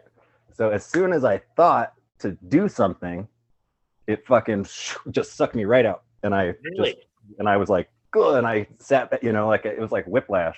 Yeah. And I fucking was like, whoa, I opened my eyes and I looked up at the ceiling, and a fucking buffalo came right out of the ceiling and was like in my face, back up into the ceiling. And I was like hysterical, fucking tears running down my face, like laughing because I was so like, you talk about changing yourself. Yeah. Now, did all of this happen while your girlfriend was in the shower, or did she come out and see you freaking the fuck out a little bit? And I want to know, how come you knew it was the color orange when you're fucking colorblind, brother? Oh, the real fucking questions. I can't believe Rick remembered that. Only because I wrote it down, man. My eyes are colors. That's how. Really? Hey, you're colorblind. Yeah. So he claims. It's because my eyes are closed. Intense. No. I love hearing about people's trips like that, especially deep ones, because I've never got to experience that yet. And other than my DMT trip, right, and actually seeing like a whole different plane and things flying and being like looking around, being like, this fucking place is real, like, but I get that, being actually somewhere else and having that vision. And it's like, every time when people like you tell me your stories, I'm just like, fucking yes, like I'm right in there. And then the whole time I'm thinking, fuck, hallucinogenics are amazing. Because that is some deep soul fucking searching revelation shit, man. It really is. Right? You learned something about yourself there that you did not know, Yeah. Well, mine wasn't that route. It was not fun. So why the buffalo? I wondered the same thing too. That's a great question. So now I ask. And that's hence why you asked this question to all our guests. Yeah. So do you think the buffalo is your animal? Like, is that the one you want to be? No, because he's claimed he never wanted to be a buffalo. So I have come down to a buffalo. I've seen buffalo, within 6 to 8 feet of me in Yellowstone and like on the north rim of the Grand Canyon. I grew up out west, so you see them in Wyoming or wherever. Yeah, they're big. They're fucking serious. Oh yeah. They're a powerful animal. Yeah, How much would they weigh? I was wondering if there's a resemblance with the buffalo in power, right? Because a buffalo is like they're a force to be reckoned with, right? There's nothing that can stop them once they get their mind up about something. So. Yep. Huh. That's deep. Yeah, so my story's not quite so deep, but there I was watching a movie, and I thought, I'm in that fucking movie. And it really was getting to me. And then at one point, I reached over and I touched my dog, and then I thought, well, no, I'm not in the fucking movie because I'm touching my dog. Wait a minute, I don't have a dog. No. No. But then I thought, fuck, I wonder if my dog's in the movie. And there I was back in the fucking movie again. Yeah, fuck. Yeah. That's I caught in a loop. I was in a loop there. It was This is not my beautiful house. Hey, Uncle Rick, remember when you took down your tapestry mid-show once? Like, how long were you fucking fucked up in the pet section of Walmart? That's what I want to know.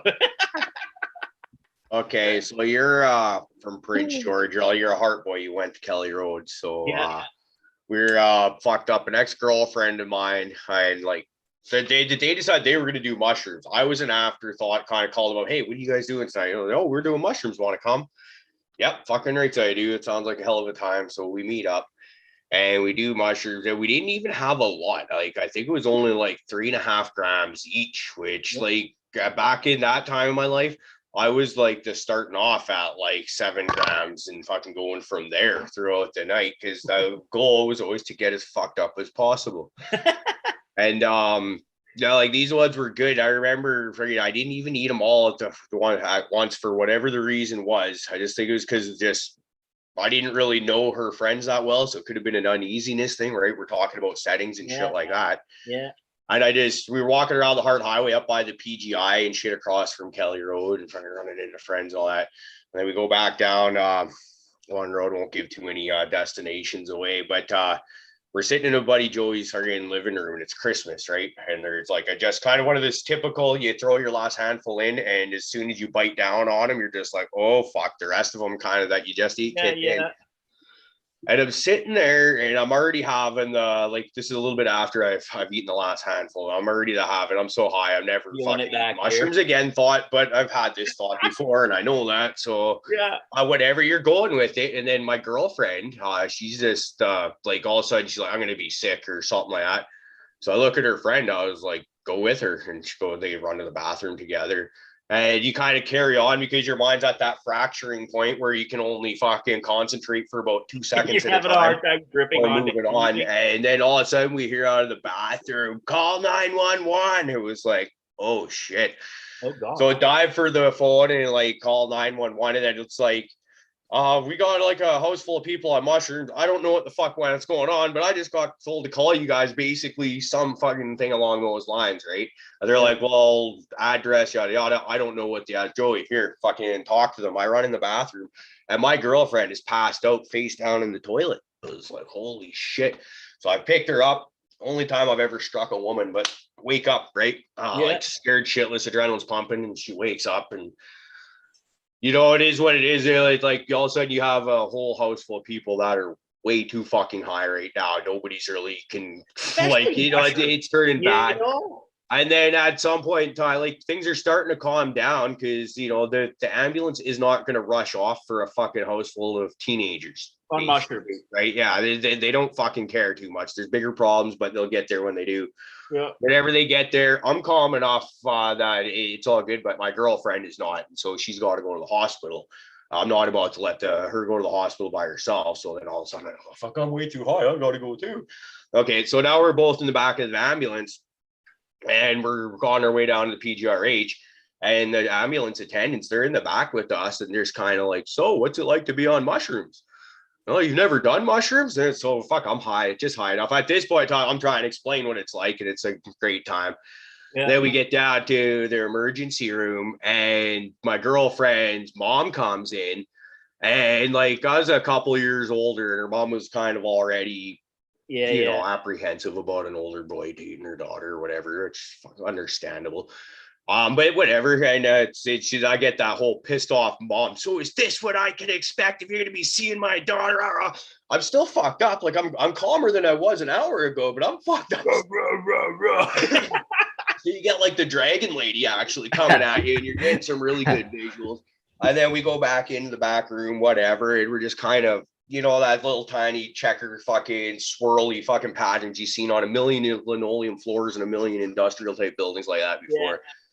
And just tripping out like that. It was and then fucking from there, she was grounded. It was a long time before I was allowed to hang out with her again, kind of thing. We're teenagers. That's kind of shit that happened back then.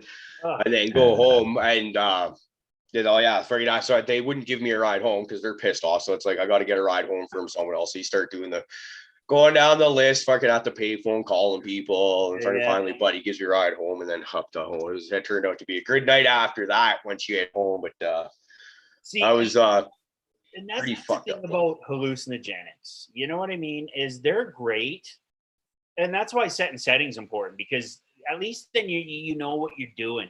Because it's when shit goes sideways, you don't have that. Especially if you're really high and you're just fucking having a hard time keeping on to reality. You know what I mean? Throw some critical thought into that moment and like, oh fuck, you know, because I don't know about you guys, but like when I was younger doing mushrooms, when you're doing a good dose, like you'd be doing something like sitting around with your buddies bullshit, and that was the thing to do, you know. Then one of your buddies would be like, hey, let's go for a walk. Oh fuck, no, I don't want to go walking. Right? But then you start walking.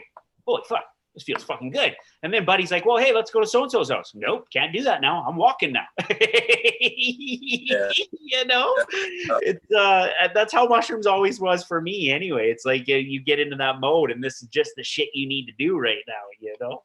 That's why like education stuff is super important too. Like with what happened in Caribou situation. If you know some simple classes are taught at school or something like that, or electives that you can take, you know, people are able to handle situations like that a little bit better, because real life does fucking happen even though you're under the influence of a strong psychedelic. Shit catches on fire, cars break down, fucking neighbor has a stroke, whatever, right? So like you need to know what to kind of be able to do, you know what I mean? And if you smart man. And there's lots of those sites out there now. Like there's that what's his name? Not Psyched Awareness. I forget. There's a guy, Adam, is his channel on YouTube. And he tries all these drugs to tell people how it's gonna feel and how it's gonna affect them. And when he's been out partying, you know what I mean? It's about educating. Like, I hate to say it, especially coming up now where it's getting looser about hallucinogenics and people are gonna be doing them more. The mushrooms, the DMTs, the ayahuascas, like it's coming on. It's going to be the next wave of shit to go through until they decide they want to stomp it out again, or they embrace it and learn what it can really help with, right? But the thing is learn to help them deal with it, right? Like my son has tried it. He's 16 years old, but it's, you know, try it here. Then you know you're safe and what you're going to go through. You know what I mean? I'd rather that than them be out somewhere, do something stupid, something bad happen, them not even know how to deal with it because they're dealing with something new anyway. Absolutely, man. You know what I mean? And people don't know that, like, you can't, or some people don't know, I'm sorry, that like simple things like driving, man, you can't, it's not recommended to have to do that, you know what I mean? Like that setting's very important, especially if it's your first time, you know what I mean? It's so many, like, I didn't know, I just ate the mushrooms because the most thing I had ever done was cocaine and fucking smoke some weed. I didn't know that, like, I was gonna go into a whole nother realm from just that's exactly it, right? You know? And like, and that's what people need. The education is important to just know, okay, yeah, like, and this is the main part is, okay, you're having a bad trip, your head's twisted, you think you're going crazy. Ride it out. You're gonna be okay. You know, like, start talking to me, like, learn how to, and as ourselves, educate ourselves on how to deal with people in those situations, right? Because you're no help to them if you're fucking holy fuck, you know what I mean? You know, so it's educating on all levels, because like I said, they're gonna do it. You're gonna bump into people that are doing it. Like, you see people flailing downtown and stuff. I don't think it's hallucinogenics. It's deeper stuff than that. You know what I mean? But in the same token, I go downtown Prince George now, and there's a lot of homeless. There's a lot of mental illness. There's a lot of addicts down there.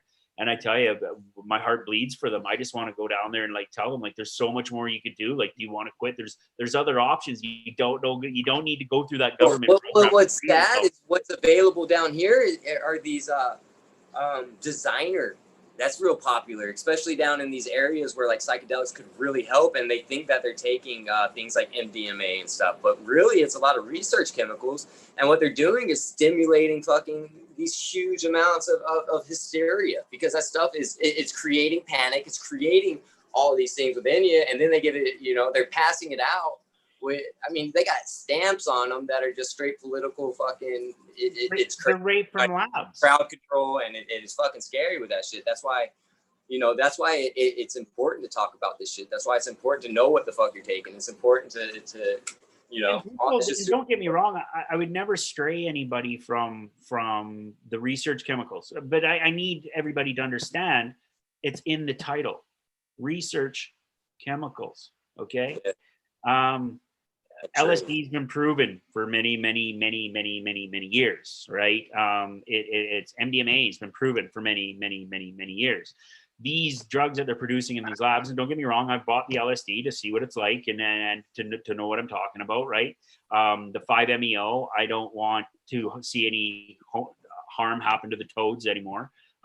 So I got mine from the lab. It's not nothing I do, but I have it just in case, and it's research. I'm totally legally allowed. Like I put a disclaimer on, I forget what it was, but I was like, only in Canada can you order, and I'm going to put this very seriously, the strongest hallucinogenic on the planet from a friggin' store and have it delivered to your house by your local postal service. You know what I mean? Like 5-MeO is the creme de la creme. There's nothing stronger in hallucinogenics when it comes to hallucinogenics, right?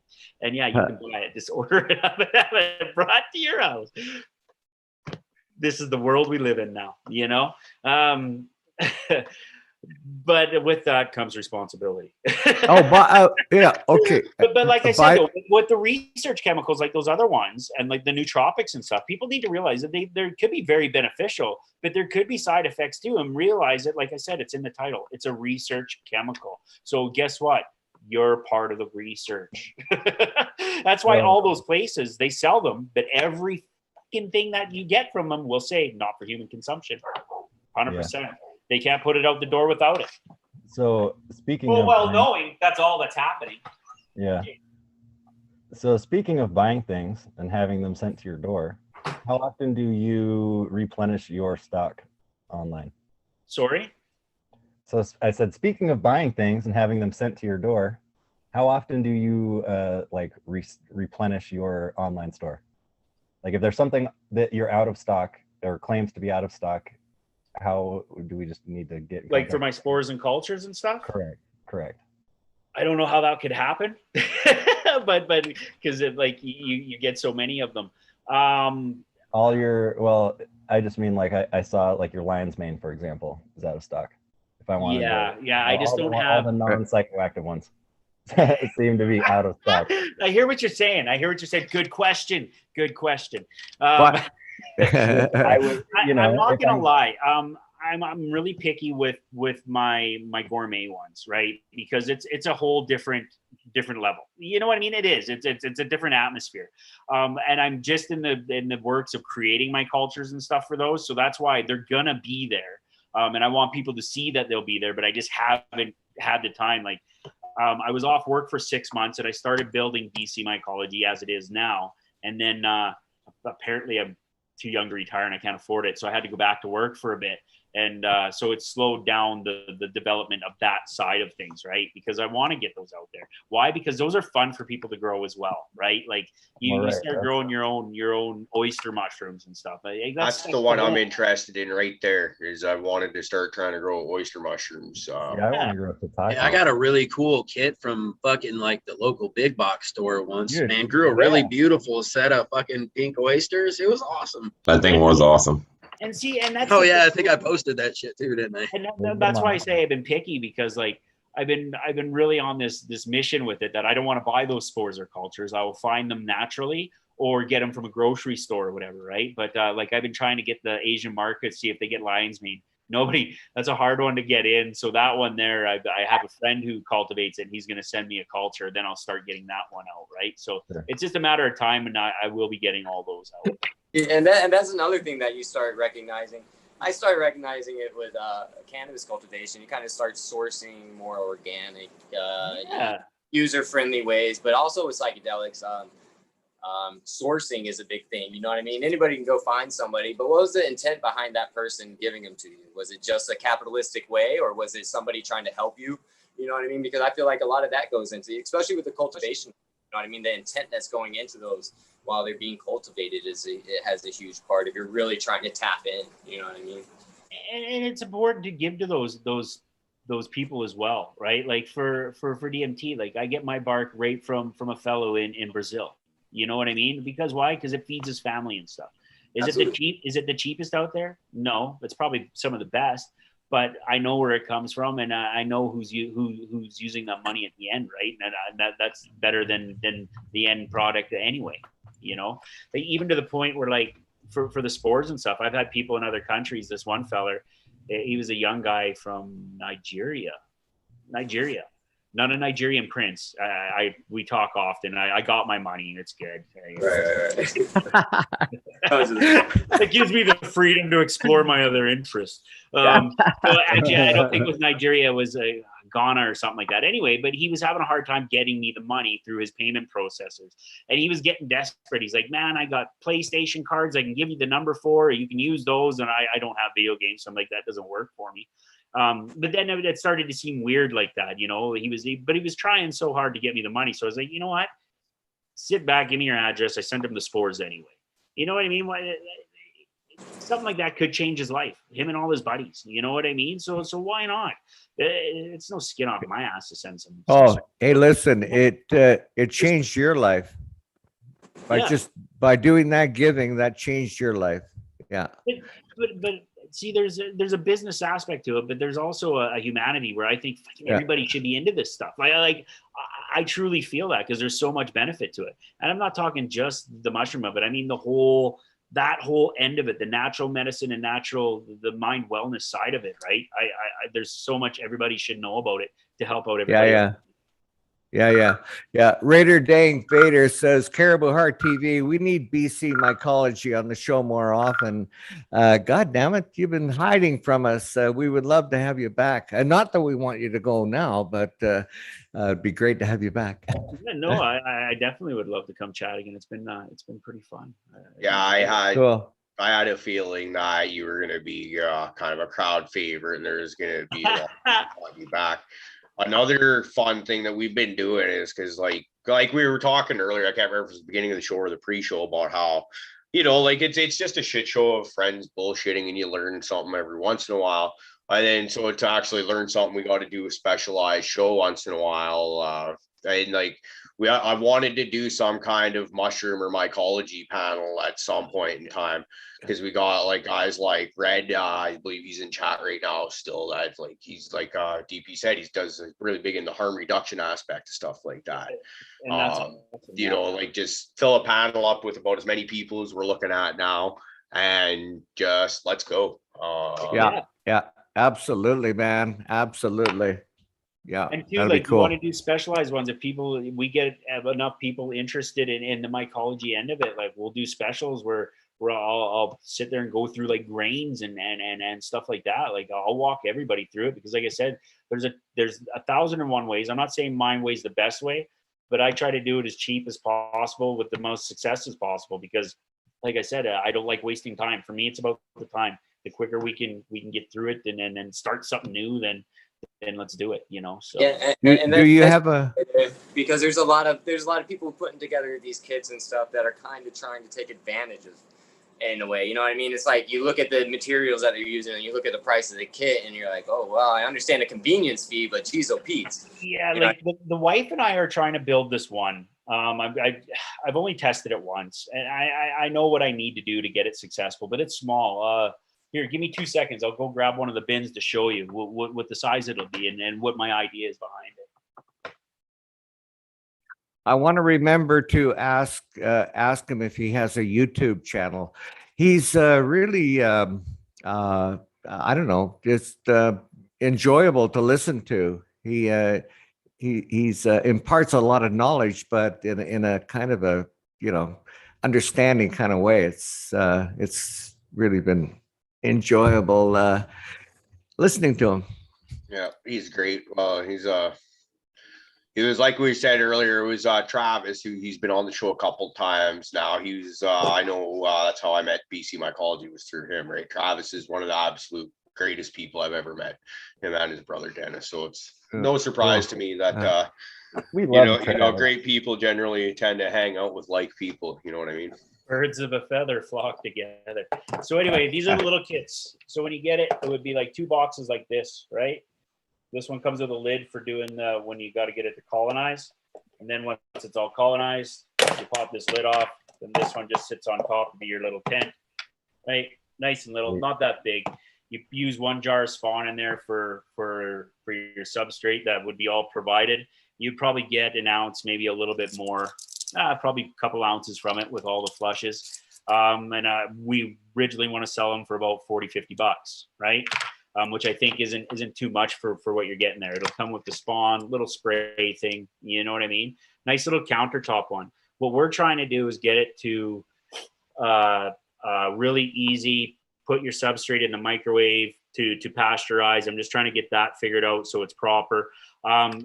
Because the problem is, and this is why I say the kits suck, is people buy these kits, but they're not really that simple for this type of mushroom, right? You got to boil. They want you to freaking.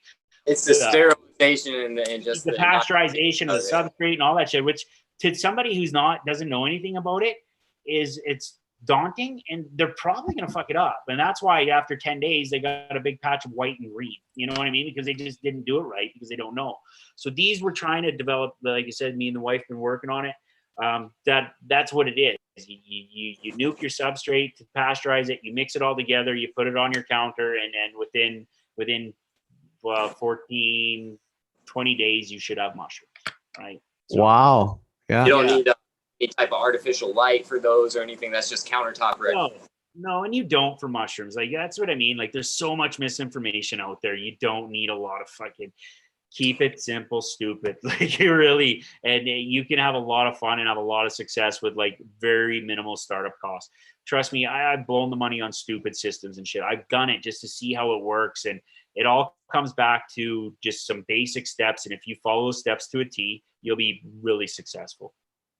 Oh, yeah. And you'll have a lot of fun with your friends. I really appreciate you coming out and doing this. This is awesome. Absolutely. A lot of misinformation, and to have somebody that has the knowledge and the wisdom behind it is huge. So appreciate you. Yeah, and definitely. Thanks for having me. It's been great, and like I said, it's all about. And for me, that's what it's about with all of this stuff. It's just educating people. That like let them know like there's options, and that's for me. There's options out there. You don't need to be told what you have to take. Like there's no magic key for that lock. There's many different keys for that lock. So. Give us your website and email address and social media information again, please, for our new viewers. Okay, it's my website is bc-mycology.com. That's where you can order all your spores and cultures from. You can follow me personally, Nathan Lenny, on Facebook, or advertently I have a person profile that's BC Mycology. There's a BC Mycology page. And there's also BC Mycology on Instagram. And if you go to the Instagram one, there's a link to the website and all that as well. So, the wife puts all sorts of info on there about other mushrooms as well, like health benefits of reishi mushrooms, portobello mushrooms, lion's mane, cordyceps. Like she puts on tons of info on there.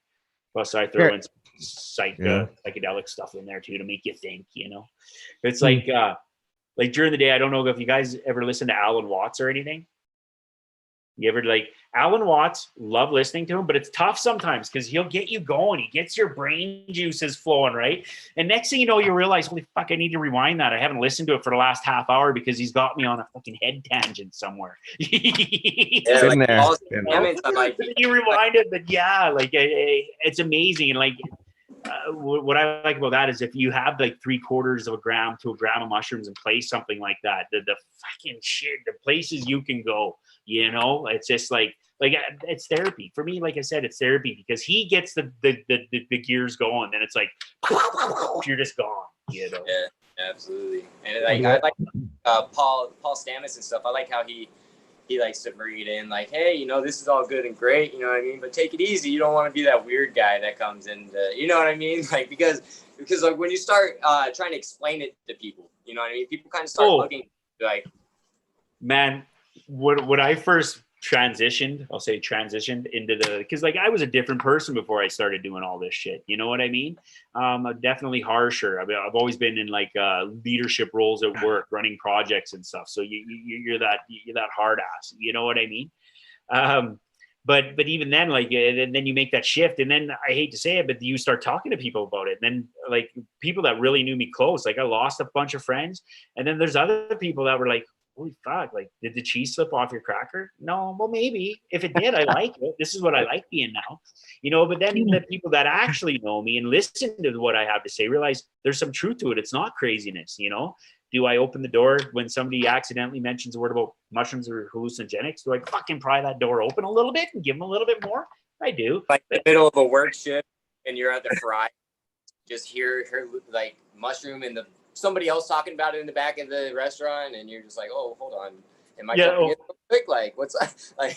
How far do you have to go? Yeah, How far do you want to go? Right? Yeah. Well, I didn't mean to overhear you over all the fans and everybody talking.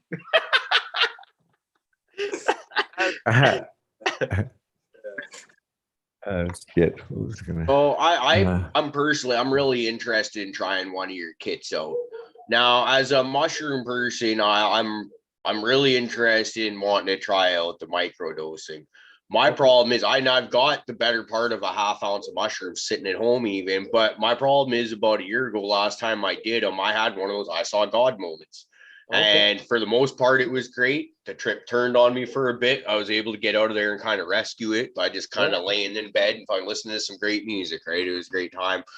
But I know now that I don't need to go there. It was fun for while it was there, but I don't want to, not so interested in getting fucked up. I just want the focus, the clarity. I've heard motivation. That's another one. It's, I feel like there's not enough time in a day to I get bagged after being at work all day, and there's so much shit I still want to get done after I get home, but I'm fucking tired. I just want to sit on my ass. I want to pick up that motivation. So that's my question, because which kit could you recommend to someone like me but I would like to maybe pick up the dosage a little bit, maybe experiment with a little bit of with what you high, should the urge hit me. Do you got a jeweler scale? One that goes down to the milligrams, 3 decimal points. I believe so. If you got one that goes down to 3 decimal points, what you want to do is you want 0.1 of a gram. And if you got some gel caps, stuff them in gel caps. If not, just take 0.1 of a gram, dump it in your coffee in the morning, slam it back. That's what you want to unlock that clarity, that motivation, that it's just 0.1 of a gram. That's it. Try that for 5 days. Let me know how it goes. I bet you by day 3, you're going to be like, holy shit, the fog is lifted, and you realize you're kicking ass. Okay. I'll check that out for sure. And if not, you get a hold of me after, swing by, and I'll help you out. I have a question. How much would you suggest for someone who has cluster headaches? I'd probably go 1.26 or even 1. Like, honestly, you don't need much more than 1. I go with 1 with most people, or 100 milligrams, 100 to 125 milligrams with most people. The only time I mess with it at all is I'll back it off to people that start to, if they feel it. You know what I mean? If they're at 100 and they're like, ooh, I kind of got this weird feeling, I'll back them off to 80 milligram or even a 50 milligram, right? I'll take them right down. And if there's somebody that already tells me that they're very, like, I had this one lady of one of my mom's friends, she says that she has this, like, low tolerance to anything. So I told her, okay, I'll make you up some 50s. And if you feel that they're not enough, then you can take 2 50s to get up to the 100 milligrams, right? But really, honestly, even with the people with the cluster headaches and stuff, they're staying at anywhere from 100 to 125 milligrams. Right on. And I think another thing too, what helps with the cluster headaches is the little bit of niacin. Not too much niacin to heat you up, but just enough to open the capillaries to help with blood flow. The niacin in low doses is very well for you too. It does very well for you. By the way, BC, you said during the pre-show that you were going to give us a what's it called? Disclaimer. A disclaimer, and also, do you have a YouTube channel, or are you considering maybe trying that route? The disclaimer. I thought I said the disclaimer at the beginning there. I thought I mentioned about how cultivation is illegal in Canada. But I mentioned maybe you did. Maybe you did. It is, but like I said, that you can get grow kits and stuff offline. There's a nice little place on the island that does sell them. I don't recommend it because it's really cheap to get the stuff and play around with it anyway. You know what I mean? For the $100 that you give them and what they send you, and the chance of failure being at such a high failure rate, if you're gonna fail, you might as well do it cheaply. you know. Yeah, here, here. For the YouTube channel, no, I don't. I am thinking about doing one, but I just haven't had the time to put that together. Now that I've taken a job here at home, it's going to allow me the more time and freedom to push my BC Mycology further and play with these other things like YouTube channels and stuff like that, right? So yeah. I don't want to swallow your head, but you seem to be the right kind of guy for a YouTube channel. You've got that thing, that charisma or something going on, and I think you'd be good. Thanks. I think he just called you pretty. I don't want to swallow your head too much, but it's because I comb my eyebrows. I never do, right? And I did for this because I wasn't sure. Like I was super nervous, like a first date, you know. So. We can tell. Hey, Raider in chat was asking, when you dose out like that, or when you think of a dose for somebody, does body weight have something to do with the figuring out of the dose that you want to get? Yeah, you bet. Like if like my wife, she's 120 pounds, right? So she tried 100 milligram, but it was too much. I had to back her off to, I think when she first started was like 30 milligrams. Like it was a low dose, right? And then she worked her way up finally to a 1, but it took a while. Oh yeah, for sure. If guys are really big, I'll tell them, I'll say, okay, look, like one fella, he's about 240 pounds, but a big boy, 260-ish. And I told him, okay, I'll give you 50s, start with 100. But then take 150 if you don't like, because what I tell people, what I do, how I like to know I'm taking it, is you shouldn't feel anything. But I like to know when mine's kicking in. My wife doesn't. She takes hers with food. She never feels anything. I know that I take mine with coffee in the morning. About 45 minutes later, there's about 5 minutes of it's almost like a low blood sugar feeling. You know what I mean? You kind of get that sugar that you haven't eaten properly feeling. Kind of more like I start hearing like the birds chirping a little clearer. You know what I mean? If I take that micro in the morning and stuff like that, it's like I might be walking or something, and you just start noticing things that you don't ordinarily notice, you know, and then that's when once you notice that's when the true medicinal aspects kick in, because now you're able to control kind of what's going on instead of, you know what I mean, that whole of just being overwhelmed. It's funny you mentioned that because I've noticed that before too. And I've heard about it with other people. They've talked about it with me. And that's about not a sense of ESP, but your senses are heightened and you're like, I'm not going to lie. I've caught more shit falling since I've microdosed than ever in my life. Like I'll be standing right there and somebody will knock something up and instantly poof, catch it. Like, you know what I mean? It's like, it's that split second is broken down. You're able to see every millisecond within that second. Yeah, you know, man. Yeah, it sounds fucked up, but I truly believe that. And like even fighters are like, they can almost like see the punch before it's been thrown, you know? Well, and it's like, what's his name? Pitched a perfect hitter or a no hitter, and he was on LSD, you know, like in the zone. The only one he ever pitched. You know, that's pretty wild. So. Yeah, I really like to take LSD and then like do stuff. That's like my favorite. Me too. I like to give myself like challenges. A couple of years ago in Vancouver, every year they have this huge firework competition. Countries compete to be the best. And the wife and I were down there. We had a bunch of friends there. We ordered dinner for all the kids and stuff for us on the beach. And then the kids didn't like the food. So I said, well, let's walk up and get them some burgers. But I took a double of acid about 40 minutes before, right? And my wife knew I did, and then my buddy knew I did too. But it was funny because we went up the road to Vera's Burgers, and during those times, the girls, when the orders come up, they sing this little chime, right? And they're all in tune together. It's a song with the order coming up. Well, I'm standing there, and my wife was funny because she's like, oh, I'm gonna go outside and have a smoke. I said, okay. I'm standing there and I'm drinking my drink, right? She's outside, and she said all of a sudden she was looking at me, and I was just like. Right. And that moment, it was right when my acid kicked in and the girls were singing their song. And I'm not fucking joking, guys. It was like music is very awesome on LSD. Right. And like when they sang that song, it was almost like I could see the melody flip and turn in the room to it just went through me. Right. And I was just like, that's what I was like. And I told her, like, when I had that look, that's what was going through my head at that moment, you know. But yeah, it's fucking awesome for shit like that. What's the word? Panoramic. That's how I would describe it. Yes. I know what you're talking about.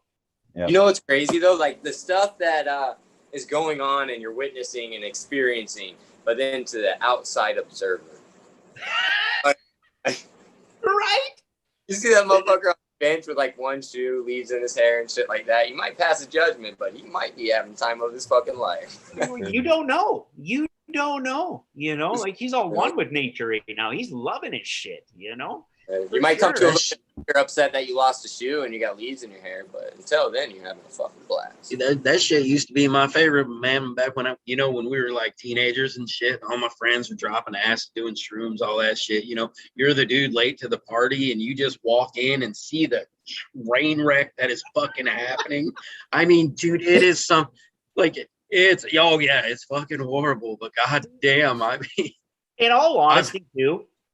I hear you, but and I've had this thought before. Is hallucinogenics, like, they're not really a party drug. Like, they are. Like, everybody will get together and be like, let's do acid. But it's all fucking right here. Nobody's sharing the same shit. But exactly. You know what, guys? That's one thing that really intrigued me about DMT is that chances are you are seeing the same shit and you are going to the same place, very similar and very, very alike. That blew my mind, man, when you would hear about different people's trips and they're seeing the same shit. And actually, there's been talks of people that have been friends their whole life or like even loved ones and going on DMT and interacting with each other on that level and remembering it when they come out. Like, well, that it's crazy. You can break through enough. Yeah, that tells you it's something else. It's something on a different fucking level. It's that connection that might keep them, you know what I mean? And it's that interconnectedness of just, you know, it's wild because you can get there with almost any psychedelic. I call it like truly breaking through. You know what I mean? Yeah. If you break through with somebody that you have that intimate connection more than just words, you know, what words can explain. When you have that, like me and my best friend from high school, you know, and we had a really, really powerful psychedelic experience together and we saw the same exact fucking thing in the lamp, and it was crazy that we were able to like communicate it and not even communicate it, but the next day talk about it and both like almost break down crying from it. You know what I mean? Like it was just that shit is unreal. And I truly believe DMT and 5-MeO DMT are the only two that you can do that you can honestly truly say that I probably had the same trip as you. You know what I mean? Nothing else. I don't think you could do that. Mushrooms, acid, your trip is your trip. You know what I mean? But those other ones, like I said, there's a deep connection there that's almost startling. In my, I don't know, dude. That's what I mean. I've had group trips with acid.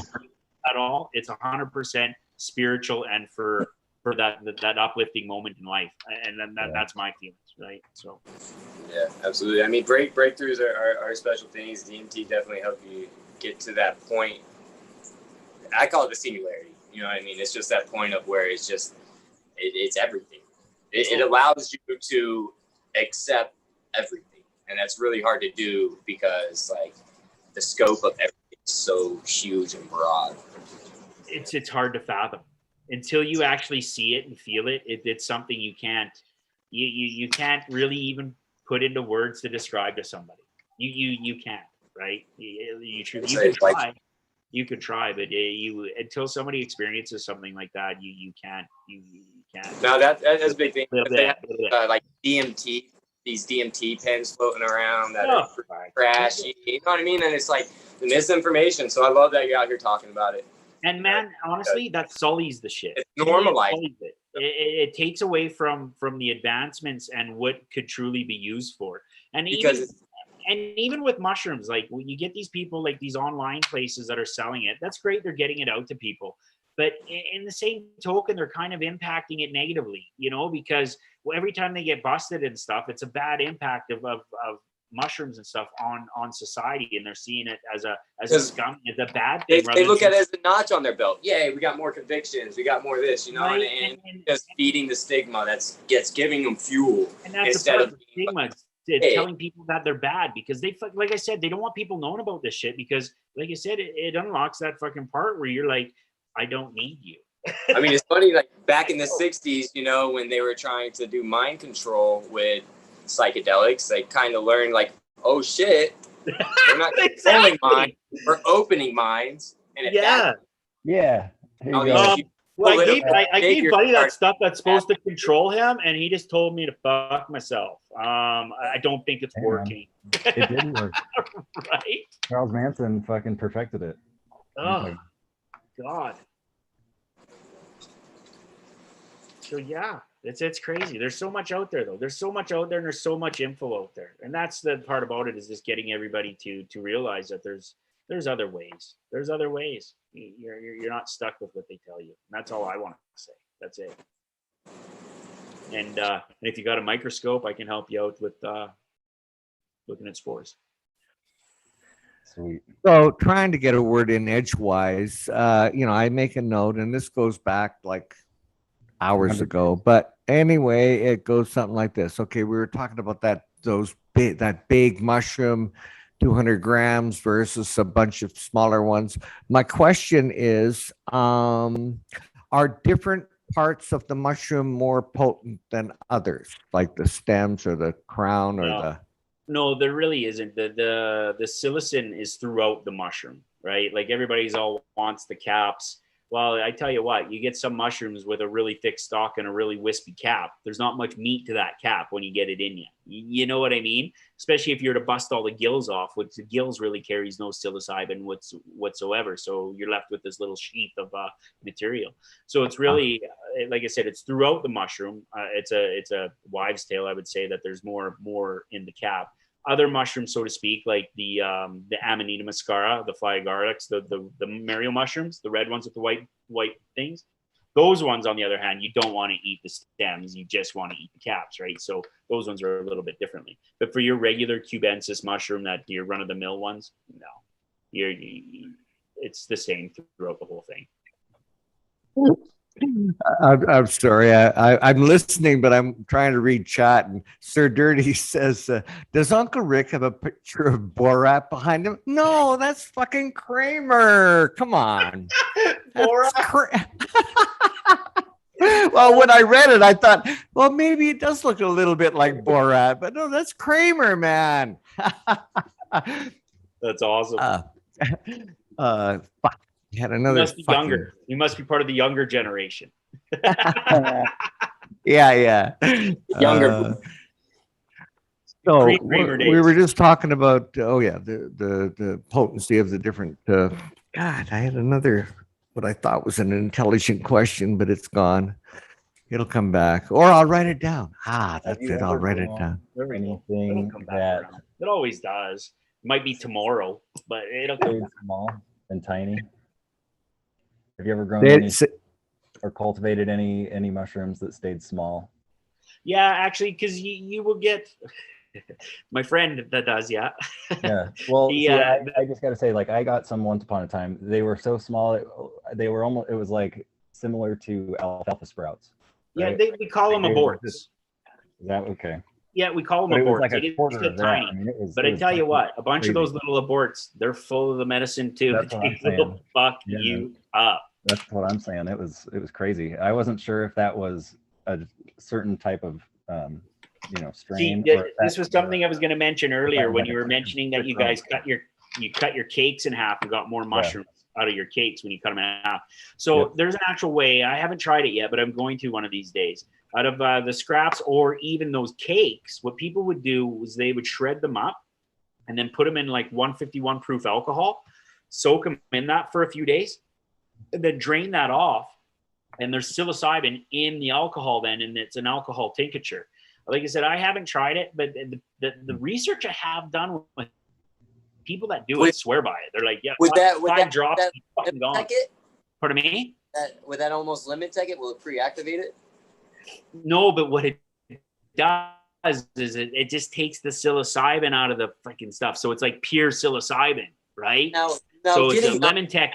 What Lemon Tech does is Lemon Tech converts and breaks down. That's why it works so well, right? Pardon me? What is it? It's breaking down into the alkaloid? That's right. Yeah, it takes psilocybin and turns it into psilocin or vice versa, whatever it does, and then also breaks it down what your stomach would do. So that's why it works twice as fast and twice as high, right? Yeah. But no, with the alcohol, it actually strips the psilocybin out, and if you reduce it properly, you're left with these crystals. They call it the crystals of the gods, and you shake it up and take a few drops, and apparently like 3-4 drops is supposed to be like doing 5 grams of mushrooms, and it hits you fast and clean. No, like I said, I've only researched it. I can't speak on behalf of it, but I would like to get somebody to try it. Muskrat. You have to beep that shit out later. Are we looking for volunteers over here? Where on your hand? Yeah, I just live down the road from you. Okay, so. I think you're right. Wait, that's weird. Hey guys, just hold on. I got a knock on the door. I don't think it'll be a knock. More of a boom. I'm a stalker. Oh shit! He's got drones, man. Watch out. That's right. He's always asking your coordinates. Damn chicken hawk. So earlier in chat, our friends from Michigan were talking about a storm coming through, and Blue Kiss and Painted Lady were throwing in their bit, and of course I had to bring up that one time in August we had a fucking hailstorm in where I live, and man, it was overwhelming. It like wiped out, like there was nothing left of anybody's garden. I forget what year it was, but I happened to be at one of those boomer afternoon naps, and Johnny. Was that during the yeah, I was pulling a Johnny, and we have a metal roof, and my girlfriend was out on the balcony, and when the hailstorm hit, this like I can sleep through anything, but the hail that hit the roof woke me up, and my girlfriend was caught on the deck, and it just came down, and we can look out and see the lake below us, and it was like the lake was boiling. It was like something unbelievable, and this is the middle of August. So I hope you make it in Michigan. Okay, you don't need that. That's like have you guys watched that Fantastic Fungi? Yeah. I put it on so Paul long. Statman's talking about his first trip on top of that tree during that storm. What do you do? Eat an ounce and climb the tree? Yeah. Could you? Like, you would have thought no storm. You would have thought you're gonna fucking die. The first time I ever did mushrooms, I found it through top of You throw a lightning storm on top of that shit. Fuck. I bet you came out of that without a stutter. Fuck. Jesus Christ. Like you came out of there a whole new fucking person. Jesus. That's amazing. I mean, and that's powerful stuff, man. When you enter those types of realms, like it's just you're experiencing. You guys got to admit the energy of the universe. That story he told is this much of his trip. You know what I mean? Like he give you the Cole's notes of it. Announcing mushrooms, like holy shit balls. That was maybe 20 minutes of a fucking 8-hour experience. Right? God. Yeah, and just in case anybody doesn't know, right, that is on Netflix now. So anybody who didn't want to go watch it for free before, or pay a little bit, now it's on Netflix, so you can just go over there and watch it. Check it out. It's worth the watch, 100%. Absolutely. That fucking story was so awesome. I thought it was going to be a whole movie about psychedelics, and there's only about a quarter to a third of it about There's psychedelics. Not a lot on psychedelics in there. Yeah, it was about a bunch of mushrooms. Benefits of it, and but he. But he's a big believer too that the bad, like you can go about this the wrong way and have negative effects on it, right? And to be honest, I believe in that because it's getting good traction right now. Like people are getting on board. People are starting to realize that it's not just the party what it was and all the negative shit that they've been pounding down everybody's throats for years. It's like the switch has been flipped and people are like, well, wait a minute, Yeah. We need to learn and understand more about the medicinal benefits. We can have a lot of fun with it socially and mindfully, especially. But also, there's other physical medicinal benefits. And while we're talking about that show on Netflix, I want to put another plug in for Weed the People. That all about cannabis, and a fucking fantastic documentary. Thank you, Painted Lady, for recommending Weed the People. Excellent. Weed the People. I'll write that one down. Yeah. Really brings it home. Again, the medicinal benefits of cannabis. Weed the People. Have a Good Trip is on there too. That's a good one. Yeah. So did anyone feel like Rick was getting paid for every time he just threw that out there? Fuck you. He sounded like Bob Barker. And don't forget to pay and neuter your pet. Wow. A shout out to my sponsors. You gotta make bank while you're here. Gotta make bank. God damn it! Yeah. Now it's a write-off. Hey, great to see everybody on a Tuesday night chat and the panel. Yeah, somebody suggested in chat. I'm going to go back and find out. I think it was Raider or somebody suggested that what we should do is everybody on the panel and in the chat should all get high on mushrooms and then have a show just for that. Okay. And I'm thinking, well, let's take it a step further. And like, if we're willing to do that, everybody has to be in the panel. Now, how many can we put in this panel here, Caribou? Have an alleged grow off or something. We can put up to 100 people on the panel. Okay, so here's my challenge to chat. I'd be up for a game like that, but you all got to join us on the panel. All right. That's okay. Rick, man, the last time you went balls deep, you could barely handle talking to us. I don't know what the hell you would do with no shit. No. It will be a microdose guaranteed. I don't comprehend that word. Yeah, really. I don't get it. Don't. You should. Rob, I understand you've never like really microed and stuff like that, but there are like we were talking earlier, like I never understood the concept. It was like, fuck it, why would I want to do that? Like, I'm trying to see God and fucking all the other stuff, right? Yeah. If I'm gonna go and eat it, I'm gonna go and eat it.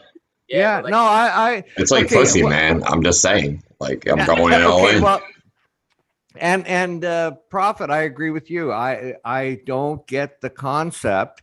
So I guess my question, BC, is you microdose 5 on, 2 off, and but do you ever like take a mega dose? Very seldom. I very seldom do. If it calls me, like lately I've been getting a calling, like I need that extra little boost, and right now the wife and the kids are gone for a couple weeks, so it's almost the best time to do a little bit of garbage clean out. What I mean? I get it. I ain't knocking microdosing and the health benefits that it helps anybody in any way. Like I've just never gone that route, so I can't speak of it. Like I'm not knocking it in any way. And if that's what it works for you, that's you. Maybe I should actually try it, but I have a bad habit of over embellishing. Exactly, and that's me. But I really want to try it. I really do. I owe it to, because I love mushrooms, and why not? Explore this part of it. Yeah, he's been loving it. Like he likes it daily. My other friend James, I got him trying them as well, and like he after his first month, I was like, so what do you think? He's like, man, keep them coming. I love them. Like I'm sleeping better. I'm feeling better. I'm smoking less. You know what I mean? He's just overall having better. But on that note, Prophet, like I said, 80%, I give it an 80% rule right now that it works for people, because there's people like yourself that take it, but you're expecting something different. You know what I mean? No, and that's just your wiring and your programming. That's just what you're used to doing. You know what I mean? That's your go-to process. Like and I'm not doing this frequently. I'm just like, I'm not heavy dosing all the time. This is like once every 6 months. Point on it. You know what I mean? Like my friend, I gave her some. I almost said her name. I gave her some to try too, and she was doing the same thing. I gave her a month's worth of microdose. A week later, I said, "How did it go?" She's like, I ate them all. You know what I mean? Because she wanted that bigger feeling, right? And I said, well, don't waste the microdose. That's for something different. That's something completely different. If that's something that you want, then let me know, and then there's a dose to talk about that. You know what I mean? It's two different worlds, and sometimes people just aren't ready for that microdose and what it can do for them, or maybe it's nothing. Right? So I'm doing my best to keep up in chat, but a while back, Blue Kiss Garden says, "Can you imagine BC and Uncle Rick tripping around town?" And yeah, well, I want to give that some thought. Where are you from, Uncle Rick? I'm down the road, man. Like fuck, barely 3 hours down the road. Oh well, I live near Caribou. Oh, okay. Yeah. We can get all kinds of trouble together. Oh yeah, you are close. If you live close to him, yeah, you're definitely trouble. Well, I'm in Canham Lake. Canham Lake. Oh, okay. Yeah. So, yeah. Oh God. Sometimes I love being part of the panel in Zoom, but God damn it, those folks over in chat, they seem to have a pretty good fucking time. Okay, I'm just saying. I love to give my time to this channel. But to have to go back and read all of chat again, fuck. But it's worth every minute, man. Rick, you got to do it at the same time. You got to be able to hold the conversation, read. Come on, man. Impossible. And yeah, why don't I smoke a joint and take some mushrooms at the same time? Let's read the chat and communicate. And don't forget, you got to keep control of the other thing, Discord. We got something going. That's always going. So come on, man. My friend, you just lost him there, Prophet. You said the D word, and it's just. Yeah, but and it's something. It's just me, I guess. But I suppose if I was in Discord, I would have known BC Mycology was coming on tonight, and I would have prepared. But I guess that's okay. Hey, it's a pleasure to meet you, my friend. Pleasure to meet you. You too. Like I said, the wife today, she's like, "So you got your thing tonight?" I'm like, "Yeah." She's like, "You nervous?" I said, "A bit." I said, "But I watched a few episodes." I said, "Really? It's just a bunch of guys sitting around bullshitting." I said, "It's great. It's really not too bad at all. Like as long as I comb my eyebrows, we should be good." And I did that. So yeah, no, well, we do have a thing about eyebrows. And Prophet, where's yours tonight? I'm a little worried about that, man. It's a Friday night thing, man. Oh, this is serious business on Tuesdays. Right, and Sunday it's a little early, Yeah. So if BC comes back on a Friday, he can definitely check me out in my gear. That's great. So that's but seriously, folks, for just a minute, Caribou, I love the idea of we got to do just based on the interest generated here, but also in chat, we have to do a panel on mycology. We can do that. Yeah, I like I said, I think it's a great idea, and it's kind of also like cannabis in that there's so many aspects to it, right? It's not just growing or ingesting. There's, like we said, harm reduction and so many other aspects. They talk about like maybe some of the legalities and shit like that too. And there's so much more to touch on. Like guys, like we were just scratching the surface on how this stuff helps mental illness and stuff, and this overall well-being, just helping people in their day-to-day life just have better days. Yeah, absolutely. Yeah, for sure, man. Yeah, absolutely. Let's put that on the calendar. That'll be a good one. Yeah. It'll be a fun one, informative, entertaining. Good one. But also the mushroom night could be fun, a lot of fun too. That could be really fun. That could turn into a mess real quick. It could. Well, Oh, you have no idea. but everybody has to agree on the same dosage. Okay, I mean that's a gotta be. I'll be honest with you, BC. The mess is what I'm looking for. That's what I'm looking for. If it is there, I'll cause it. And we that way. Oh And shit! we all have our own that allegedly appeared there. That'd be cool if we all got a microscope together. You know what I mean? A microscope kit. Yeah. Then did it like a little grow off, almost cultivation off, allegedly. Yeah. Okay. Without going much deeper, we gotta have DP. DP is our moderator and our host and organizer of this fucking thing. Okay. You don't want to do that. Okay. Oh shit. Might be a little backup. Yeah. Cheers. Sorry, I started. What's going on back there, BC? We got a basketball game? Or? He was on screensaver the whole time, and all of a sudden there was some chicken nuggets bouncing across there. Now it's back on a screensaver. Yeah. Big brother. Oh yeah. Put a chicken nugget screensaver on. Can I drag anything out of my list again here? Okay, well, I got sterile and Bees is colorblind. Bees is orange is the new black for Bees' sake. And okay, I got microdosing, but we talked about that, and overdosing, but we talked about that. There is, to my understanding, there is no way to really overdose on mushrooms. You can have a bad trip, but overdose, and especially like dying from an overdose. Can you help us clarify exactly what that means, BC, please? You physically could not eat enough mushrooms to overdose. Your body would end up puking before, and you'd have to eat your weight, like the other fellow was saying, you'd have to eat your weight in mushrooms in order to die from it. But your body would never let you, I don't know. I've never eaten an ounce of mushrooms, but I know many people that have, and they'll say after you're at the half ounce mark, it's hard because you're already starting to trip balls. You know what I mean? So even to force that last bit into you is damn near impossible. So that's what I'm saying. It's.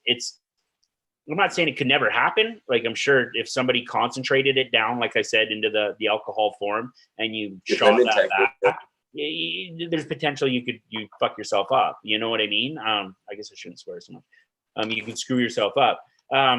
But really, that's the part of being smart about what you're doing as well. All these things are really harmless, but in the wrong hands, the wrong people, the wrong kinds, it can be harmful, like anything, right? Yeah. So if we've heard stories of people dying from ingesting mushrooms and stuff, is that propaganda stories, or is that people eating the wrong kind of mushrooms that actually are toxic, mistaking them for a psilocybin type mushroom? I would say, okay, wait, no. This is where it can get really hazy, right? You can't overdose like you can from cocaine or morphine. It's not going to stop your heart. It's not going to shut your brain down. It's not going to shut your organs down. But it's not going to stop you from walking your dumb ass into traffic if you're tripping out or doing something stupid like that. You know what I mean? So the mushrooms didn't kill you. You know what I mean? It was your actions while on mushrooms, kind of like drinking and driving. You go down to wipe out a whole family while doing that. Exactly. Right?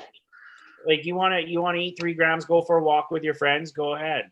But you want to eat an ounce and do the same thing in a busy city, I wouldn't recommend it. You know what I mean? Be smart about it. My buddy wandered off after we limit checked a little bit, allegedly, and 2 tabs later, you know what I mean? He done wandered off, and he's visiting from Boston, and you know what I mean? He comes back about 6 hours later. He's talking about how he's crying with homeless people. And he went there. He went out there.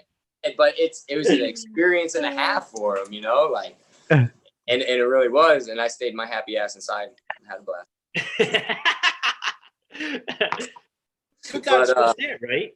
You know, but he learned so much from that experience. He went back to Boston thanking me, like, "Oh my God, I had such an amazing time. Like, I learned, you know." And like, sometimes you got to break that down, man. And realize, I mean, this same guy. Oh, fuck! What a. Well, when I was looking for my niece one day, like I'll go downtown and talk to the homeless, strung out people. I tell you, man, it's the most humbling. They're the most real people. That you're ever gonna meet. You know what I mean? Like they fucking got some stories. Their life isn't fucking great, you know. But you ask some of them, someone wouldn't trade their life for what they have right now. You know, they're happy in their little world of nothingness and being homeless, having no responsibility to nothing. Some of them aren't even drug addicts. They're just their cheese is slipped and they have mental illness. You know. And we got this guy at a bus stop. They come and pick him up. They take him for the week. They clear him and drop him off at the same fucking bus stop. You know what I mean? And he stays there and he doesn't leave. He has the same hospital bags and everything. You know what I mean? So it is literally a revolving door. They just don't have the resources in these cities to take care of the growing, not the diminishing, the growing mental health epidemic that's starting to sweep these huge cities. You know what I mean? And this COVID shit's not really helping that. So having these outlets, information's huge. You know what I mean? And these natural medicines could help a lot of these people that are having these issues that are lost. These people that are lost, these things can help them be found. A lot of times it's just those simple little pathways that we have that are working fine, that there's just for some reason kind of deadened off somewhere along the way. Or some of them need a big flood of it to get in and deal with some deep shit to let them be free. You know what I mean? Like a lot of autoimmune diseases they're finding now is locked to childhood traumas and stuff. It's stuff that your body is locked away, and now it's just manifested itself in stuff like eczema and stuff because your body has no way to process the damage that happened to you psychologically when you were younger. And this is honest to God facts that are happening, right? Yeah. So So this is the problem, is that because it is not a scheduled drug, they can't do research on it. And it is a scheduled drug. No, it is because it's a scheduled drug that they can't. I'm sorry. Medicinal benefits, so they can't have federal funding through it. At least here in the States, you know what I mean. But we have states that are getting funding because they're decriminalizing, and states like Oregon where they just like. And I think that a lot of states, like I hate to say it because California recognizing the benefits of it. And I think a lot of states are realizing it was bad to do that with that one, to put it in a scheduled drug because there's so much benefits to it. But what I think, and this is the part that worries me the most now, is I've been watching this. I watch the stock market as well. There's some psychedelic stocks like Mind Medicine and stuff like that, right? But there's a couple I've been watching that. Sorry, I can't give you their call signs now. Another time when we chat, I'll look them up and get them for you so you can, if it's something that interests you to watch. And it's the labs that are now trying to synthesize psilocybin. And that's what I'm worried the fucking government's going to do now, is they're going to synthesize take over. Now. And guys, I'm a firm believer in all medicine started with plants and stuff. This is where it all came from. But then it wasn't profitable, so they synthesize it so they can make money and go about their business, right? So now they want to do the same thing with psilocybin, make their own version of it, which now is a government marker. It might mimic what the real shit does. But again, now you're going to have, there'll be side effects from it. You know what I mean? It's not. And fillers and buffers. And when my wife first told me that she read that, I was like, my only thing that went through my head is why? Why would they? Like, if you're going to do anything, don't synthesize it and turn it into something. Just capitalize and own the market. If that's what you must do. I would rather you do that and not adulterate what it is than and just get it out there rather than I love them to come out and educate some bastard child that's potentially going to fuck people up. Well, personally, I think it's because they like to be able to add things to it. If they keep it from the natural, you can't add anything to it. But they love to add your own. Because as long as they can have that, they can still outlaw that. You know what I mean? It's yeah. Control. Yeah. Always and forever. Well, I'll get deep into that, but that's a whole nother episode because, like, I have a whole theory on all of that, and It might sound crazy, but after I'm done, people usually, fuck, you're We can have You're the something right guy, there. man. You're talking to the right guy. lunatic. You're smart. There's a thin line between genius and insane. Right? But really, man, there's so much to all of this. Like, I had a discussion with a friend of mine a while ago, and he's like, "You're an anti-mask or an anti-vaxxer?" I said, "No, I'm not an anti-vaxxer. I'm an anti-bullshit. And right now, with everything that they've put together, is a bunch of bullshit. Give me some facts. Give me something true to work with." And it goes right down. When COVID first started, they said it was an aerosol. Okay. And you told people to wear these paper masks. Okay. Well, you do that to check a box on a fucking liability form. So nobody can come back at you and say you didn't try to protect us. That's all that was. Because I tell you what, guys, I'm highly trained in PAPR and breathing apparatus. I've been in areas that you'd be dead in seconds if you ever breathe the atmosphere you're in. I've worked in these areas, okay? I know how to protect myself. And in an aerosol, a little 3M mask or those little paper masks ain't doing shit for an aerosol. I can promise you that. To the point, the one friend I was talking with, I said, "You know what? I'm not going to argue with you about this. I really don't have the time." I said, "Tonight when you go home, put on 3 of those masks, stand in the corner of your house, get your loved one to spare an air freshener on the other side of your house." And I said, "Guess what? When you smell that, you're dead." He goes, no, it's an air freshener. You're supposed to smell it." I said, "That's how an aerosol works. The molecule is flown into your nose so you can smell it. That's an aerosol. That's how that disease supposedly works." So what I'm saying is, it might stop the spittle drops, but the spittle drops aren't the ones that worry me. It's the ones you can't see that float around. So until people understand that and keep walking down this trail of, "Oh my God, it's going to help," that's where the bullshit lies. And that's the part that really bothers me. Just fucking be honest. All right? That's all you need to be. That's too hard. You can't do that now. He sounded like me for a minute. You know what I mean? Straight up, I was like, wow. Like, I do spray paint art, and I have the proper mask that you should wear to protect yourself. But they don't want people running around with those on their fucking faces. Jesus Christ, that would scare the fucking people right to fucking shit, you know? Like, "Oh my God, look what that guy's wearing. We're all dead." You know? Yeah. Okay. It's all about perception. For sure. Fuck. Got nothing to even bring us back on track. Wait. Their Uncle Rick. What track did it go down, Rick? Say again, BC. How are your mushrooms treating you there, Uncle Rick? Well, okay. I got to be honest with you. I was so absorbed in our conversation, I never got around to consuming any. So, but I'm going to save them up. I am so fucking inspired from this show. I'm going to save up that, and yes, it will be a mega dose. And yes, thinking, fuck, this guy composes himself quite yeah. well. That explains a lot. If you listen, if you play back to any other episode where I indulged in mushrooms, you'd know right away. Well, normally I'm gone. I disappear a long time ago. Yeah, I was very curious about that. You were way too talkative. Busted. No, I just but who said it? I think it was you, Prophet, that said, "Well, yeah." And truthfully, when before the show started, I thought, "God damn it, you've inspired me. I'm gonna go on a trip." And then Prophet, I think you said, "Well, yeah, but then what happens after the show?" Yeah. I thought about doing it earlier. I was like, "Fuck!" After the show, what am I gonna do with myself? Yeah, exactly. You know, it's like midnight, 12:30 over here. You know, like I can't go do much. Everybody's sleeping. I can't go blasting the music or anything. It's one of those shows where you're like, "No, guys, I signed up for this. You're here now." We tried pulling that before, man, and they bailed on me. Okay, they fucking left me there alone. It was fucked up.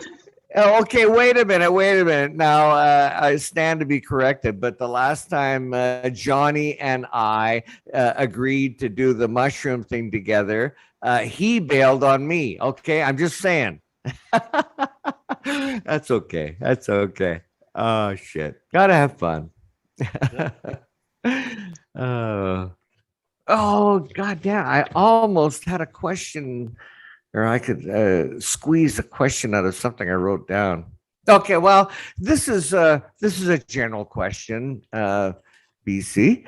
Okay, identifying mushrooms. Like, is there certain things like if you want to look like, obviously, like I asked before about, is this one edible? Is this one hallucinogenic? Or is this one poisonous? Is there certain things that you, if you're out in the forest looking for mushrooms, that you can watch for or try to identify? If it's something you're serious about doing and you think, okay, yeah, I'm going to go out and I want to look for mushrooms and do some foraging, I would say bring a couple books with you, some guides, right? If you're anywhere within cell service, there's a few apps that are out there. You can take different angles and different pictures, and it'll tell you what it thinks it is, right? But on that note, like, unless you can do a spore print and stuff like that to verify the color of the spores, because like when you look in your guidebook, it'll tell you what color the spores are, what kind of gills it'll have, stuff like that, right? If you're not unable to do a spore print and actually identify it that way, then it's risky.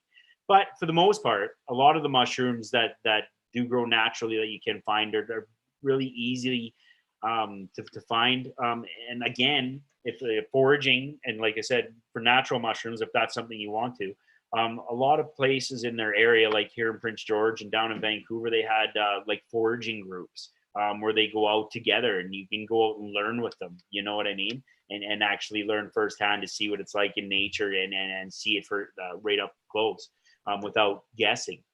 Or like I said, or like I was part of one in the Lower Mainland, and everybody was on it all the time. It was on Facebook, and you would take pictures of it, and tons of people on it. Oh, this is this one, or this is that one. Yeah, you know what I mean? Because a lot of them do. Like, you might have a mushroom that look very similar. One will be poisonous, one will be not, but it'll be something similar to like, or something as simple as, did it grow in grass or did it grow in wood chips? If it grew in grass, it's the poisonous one. The wood chip one isn't. You know what I mean? And vice versa. That the one that grows in grass won't grow in wood chips. You know what I mean? So yeah. There's tons of variables, man. It's hard to like just say, yeah, no, that it's so cut and dried. It's not. Yeah.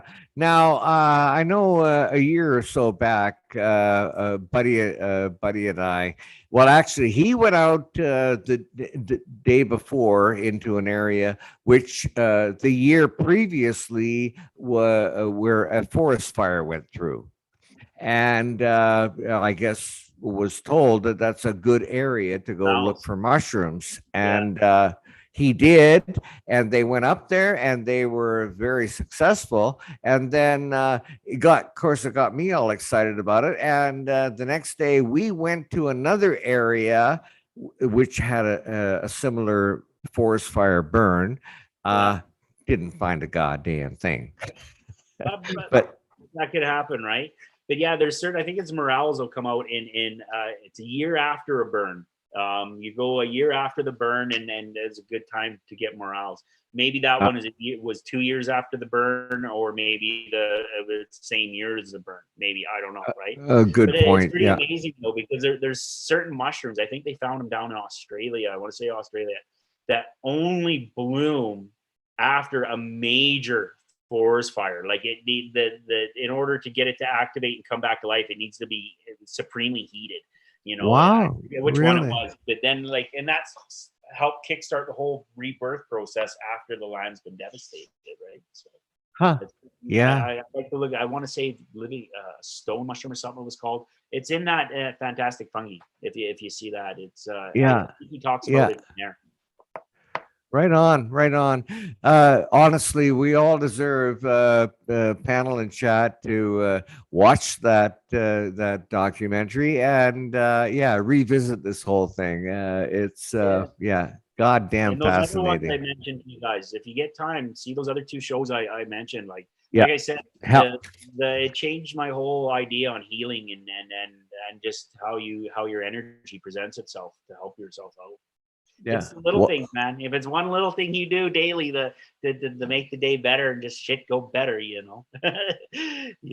That's all. Absolutely, man. Absolutely.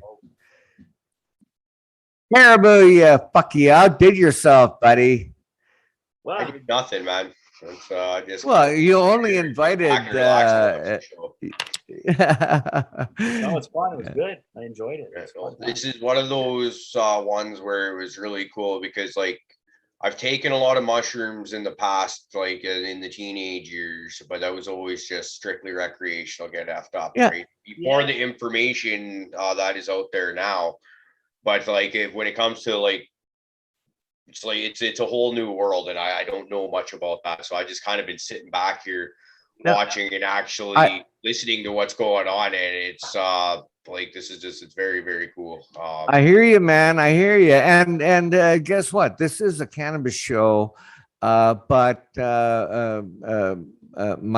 mycelium is it can be a very big part of it. Fungus creeps their way into everything. Yeah. Good. Very we tend to push all natural remedies and medicines, on this show. Yeah, you bet. Yeah. Here. Yeah, no, they seem to go hand in hand, I would say. It's like from seeing the results in the few people I do know that are into the microdosing, and you just see how happy, positive, and upbeat they are. And then you think of how many miserable stoners do you know? Not many. Like they're out there, don't get me wrong, but the majority of us are pretty pleasant majority of the time, right? So and the sad part is the most miserable people you'll meet are usually taking antidepressants. Yeah. Isn't that ironic? Yeah. And truth be told, because the drug numbs their heads, it takes them away, it takes their light away. And that for them to come off it is fucking painful. It's painful. I've seen it firsthand with my wife. It's fucking painful. It's not just painful for them. It's painful for everybody else too, to watch them go through it. And then just the repercussions of having it all go down. That's the reality of it. Yep. It's ugly. Then the shitty part is there's still those people, like, just get back to the education aspect of it, that'll sit there and swear up and down, left and right, that we are dead wrong and we don't know what we're talking about. Oh, yeah. Oh, 100%. Like when people with skin issues and psoriasis and stuff, I tell them about Cambo. They're just like, they look at me like I have 5 heads, and I'm telling them, I'm like, but it's so good for you. Like it resets your liver system. It resets your lymphatic system. It resets your endocrine, which is your liver system. And it also resets your immune system. So now you've had, say, dermatitis or something like that, your body doesn't fight it anymore because it recognizes it as a disease because you've had it most of your life. Well, now that you've taken Campbell and you give yourself this reset, it sees it as something now and fights it and gets rid of it. Like it's fucking, but the thing is nobody knows about it. So people are so uneducated. I'm not saying it's the right answer. I'm just saying it's a different answer. You know what I mean? Yeah. Give it a try. You've tried all this stuff Western medicine's given offer, and all it's done is make you sicker.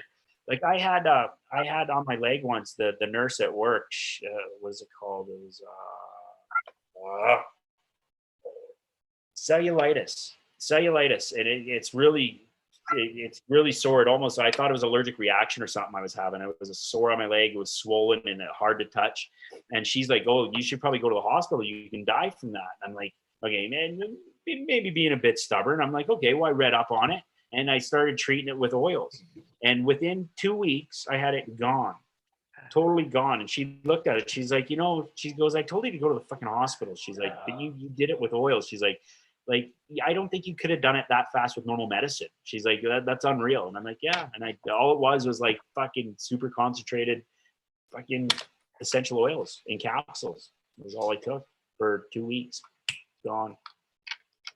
So there's some truth to it. That's what I mean. It all stems from that shit that started it, but whatever. There is some things you do need medical attention for. I will give it that. There's a time and a place for it, Oh, absolutely. But I got a really good example I can think of off the top of my head where an ex-girlfriend, she had an auntie who is extremely into the homeopathic stuff like that, to the point of we're not going to the doctors here in town.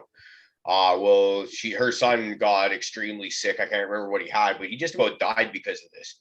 Because it's like, oh no, we're gonna do all our plant-based medicines and all that on him, and fuck the doctors. Well, like Garlo just about died. So it's like, it's like you just said, it's not the cure for everything.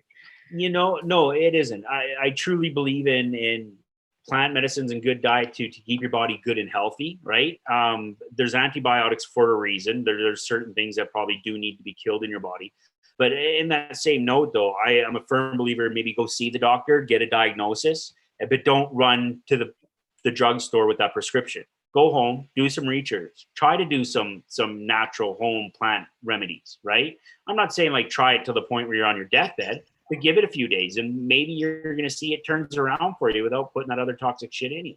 Maybe you're past the point of no return and you need that fucking pill. You know what I mean? Like you're an adult, use your head. Yep.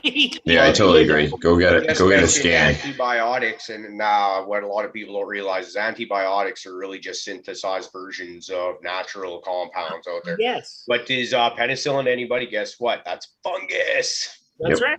That's right. It's almost. So is LSD. It's from ergot. Like it's actually just refined, and it's. I hate to say it, but it's fucking pretty natural. It is refined as fucking crazy as it gets, but it is what it is, you know. But yeah, there's but in the same token, there's some things you need. That's why I think getting into essential oils is really good, because in order for something of a medicinal value to be good for you, you need it in high concentration. You know what I mean? Like you need to be able to, you would never be able to, like some people, when they think about plant medicines and stuff is consuming the plants. Okay, well, you can't fucking eat enough of that shit to help you. You know, you need the refined versions of it. But like even for pain, you can take, you can cook down wild lettuce, right? It's got an opiate in it. Be very careful because it is an opiate. But anytime an opiate's involved, you need to tread lightly because it can be very, very powerful, right? Yeah. Right on. Enlightening. Fun. Gentlemen, ladies. Yeah, this has been a great night. I mentioned in the chat here that we have in front of us, not the live chat, but the Zoom chat, that I've already had DMs hitting me, asking for a call back on BC Mycology here. Okay. Getting DMs is not, that in itself is not really all that impressive. I get them almost every show, but I've never noticed them while we're actually still doing the show. It's usually like the next morning you're checking Instagram and you got messages, or you're checking cannabis and you got messages. I've already gotten 3 messages since you've been on this show, and we're not quite even done yet. So awesome. That's awesome. Yeah. That's awesome. Yeah. Very cool. I had a feeling you'd be a good hit. Like I said, as soon as Dennis mentioned you the very first time a few months ago, I was like, yeah, this guy sounds like it's right up our alley, which fucking rates hit that nail on the head. Nice. Thanks for inviting us. It's great. And I was stoked to do it because I want to get the info out. I want to talk about it. I want to get people talking about it and seeing like it's not horrible. You know? Yeah, but guess what, BC? You'll fit in on a Friday night where it is an absolute shit show. This job I took is going to be graveyards. Actually, no, but I don't start till 11 o'clock at night. No, that's perfect. Yeah, no, we'll work it. We'll see how we fit in. I love the knowledge, but you got a good. Long time sober for 11 o'clock at night. We're good. That's it. This could be a refreshing start for your shift. Yeah, for sure. I'll go to work and just be like, fuck, you guys should have seen the shit show I just came from. Now I'm just yeah. No, anytime you guys want me back, let me know, and I'll definitely come back and chat her up for sure. Yeah, for sure. Well, I think it's getting pretty close to time to wrap it up. Is there anything else you'd like to say before we do start winding down? No, just anybody listening and being out there, just be smart about what you do. If you are into hallucinogenics and you got a friend that's bringing them over, never just do them. Test everything. You can get test kits off Amazon. They're all right kits. They're cheap. They you know what? Even if they're not cheap, it saves $100, but it's not. It's only like, I don't know, 25 or something. Can you put a price on your life? You know, and it's not just your life. Like it could scramble your brain forever. You get coloring books for the rest of your life. Not good stuff. And it's everybody around you that hurts as well. So be smart. These things can be a lot of fun, but be smart about it. Hear, hear. Yeah, good words, man. Good words. Yeah. Yeah. So thank you so much for joining us, man. It was great. And thanks for having me. It was a good time. yeah. And Chad, as usual, God, you held up your part. God damn it. Yeah, I don't think I talked too much there. Oh yeah, Oh well, man, you did great. It's not that they ignore you; it's just that they got their own thing going. That's all. Yeah. Yeah, no, you're the instigator of the program, and they just carry the ball. Yeah, you bet. Keep them on their toes, right? That's perfect. No, that's good. Absolutely. And they got that ball and ran with it, I'd say. Yeah. Shout out to everyone hanging out with us tonight. Yeah, guys, I think that's about it. All right. Yeah, so much, man. I learned so much from you tonight, and I'm excited to learn more from you. So, fuck yeah, man. Yeah, well, get a hold of me on the Instagram or whatever. I'll give you my email, whatever. We can chat back and forth. I'm always there. I'm back and forth on all the social platforms. I try to check in there quite a bit. So, message me anytime. Awesome. Thanks, guys. Nice meeting you. Right on, man. BC, it was awesome meeting you, man. Take care of everybody.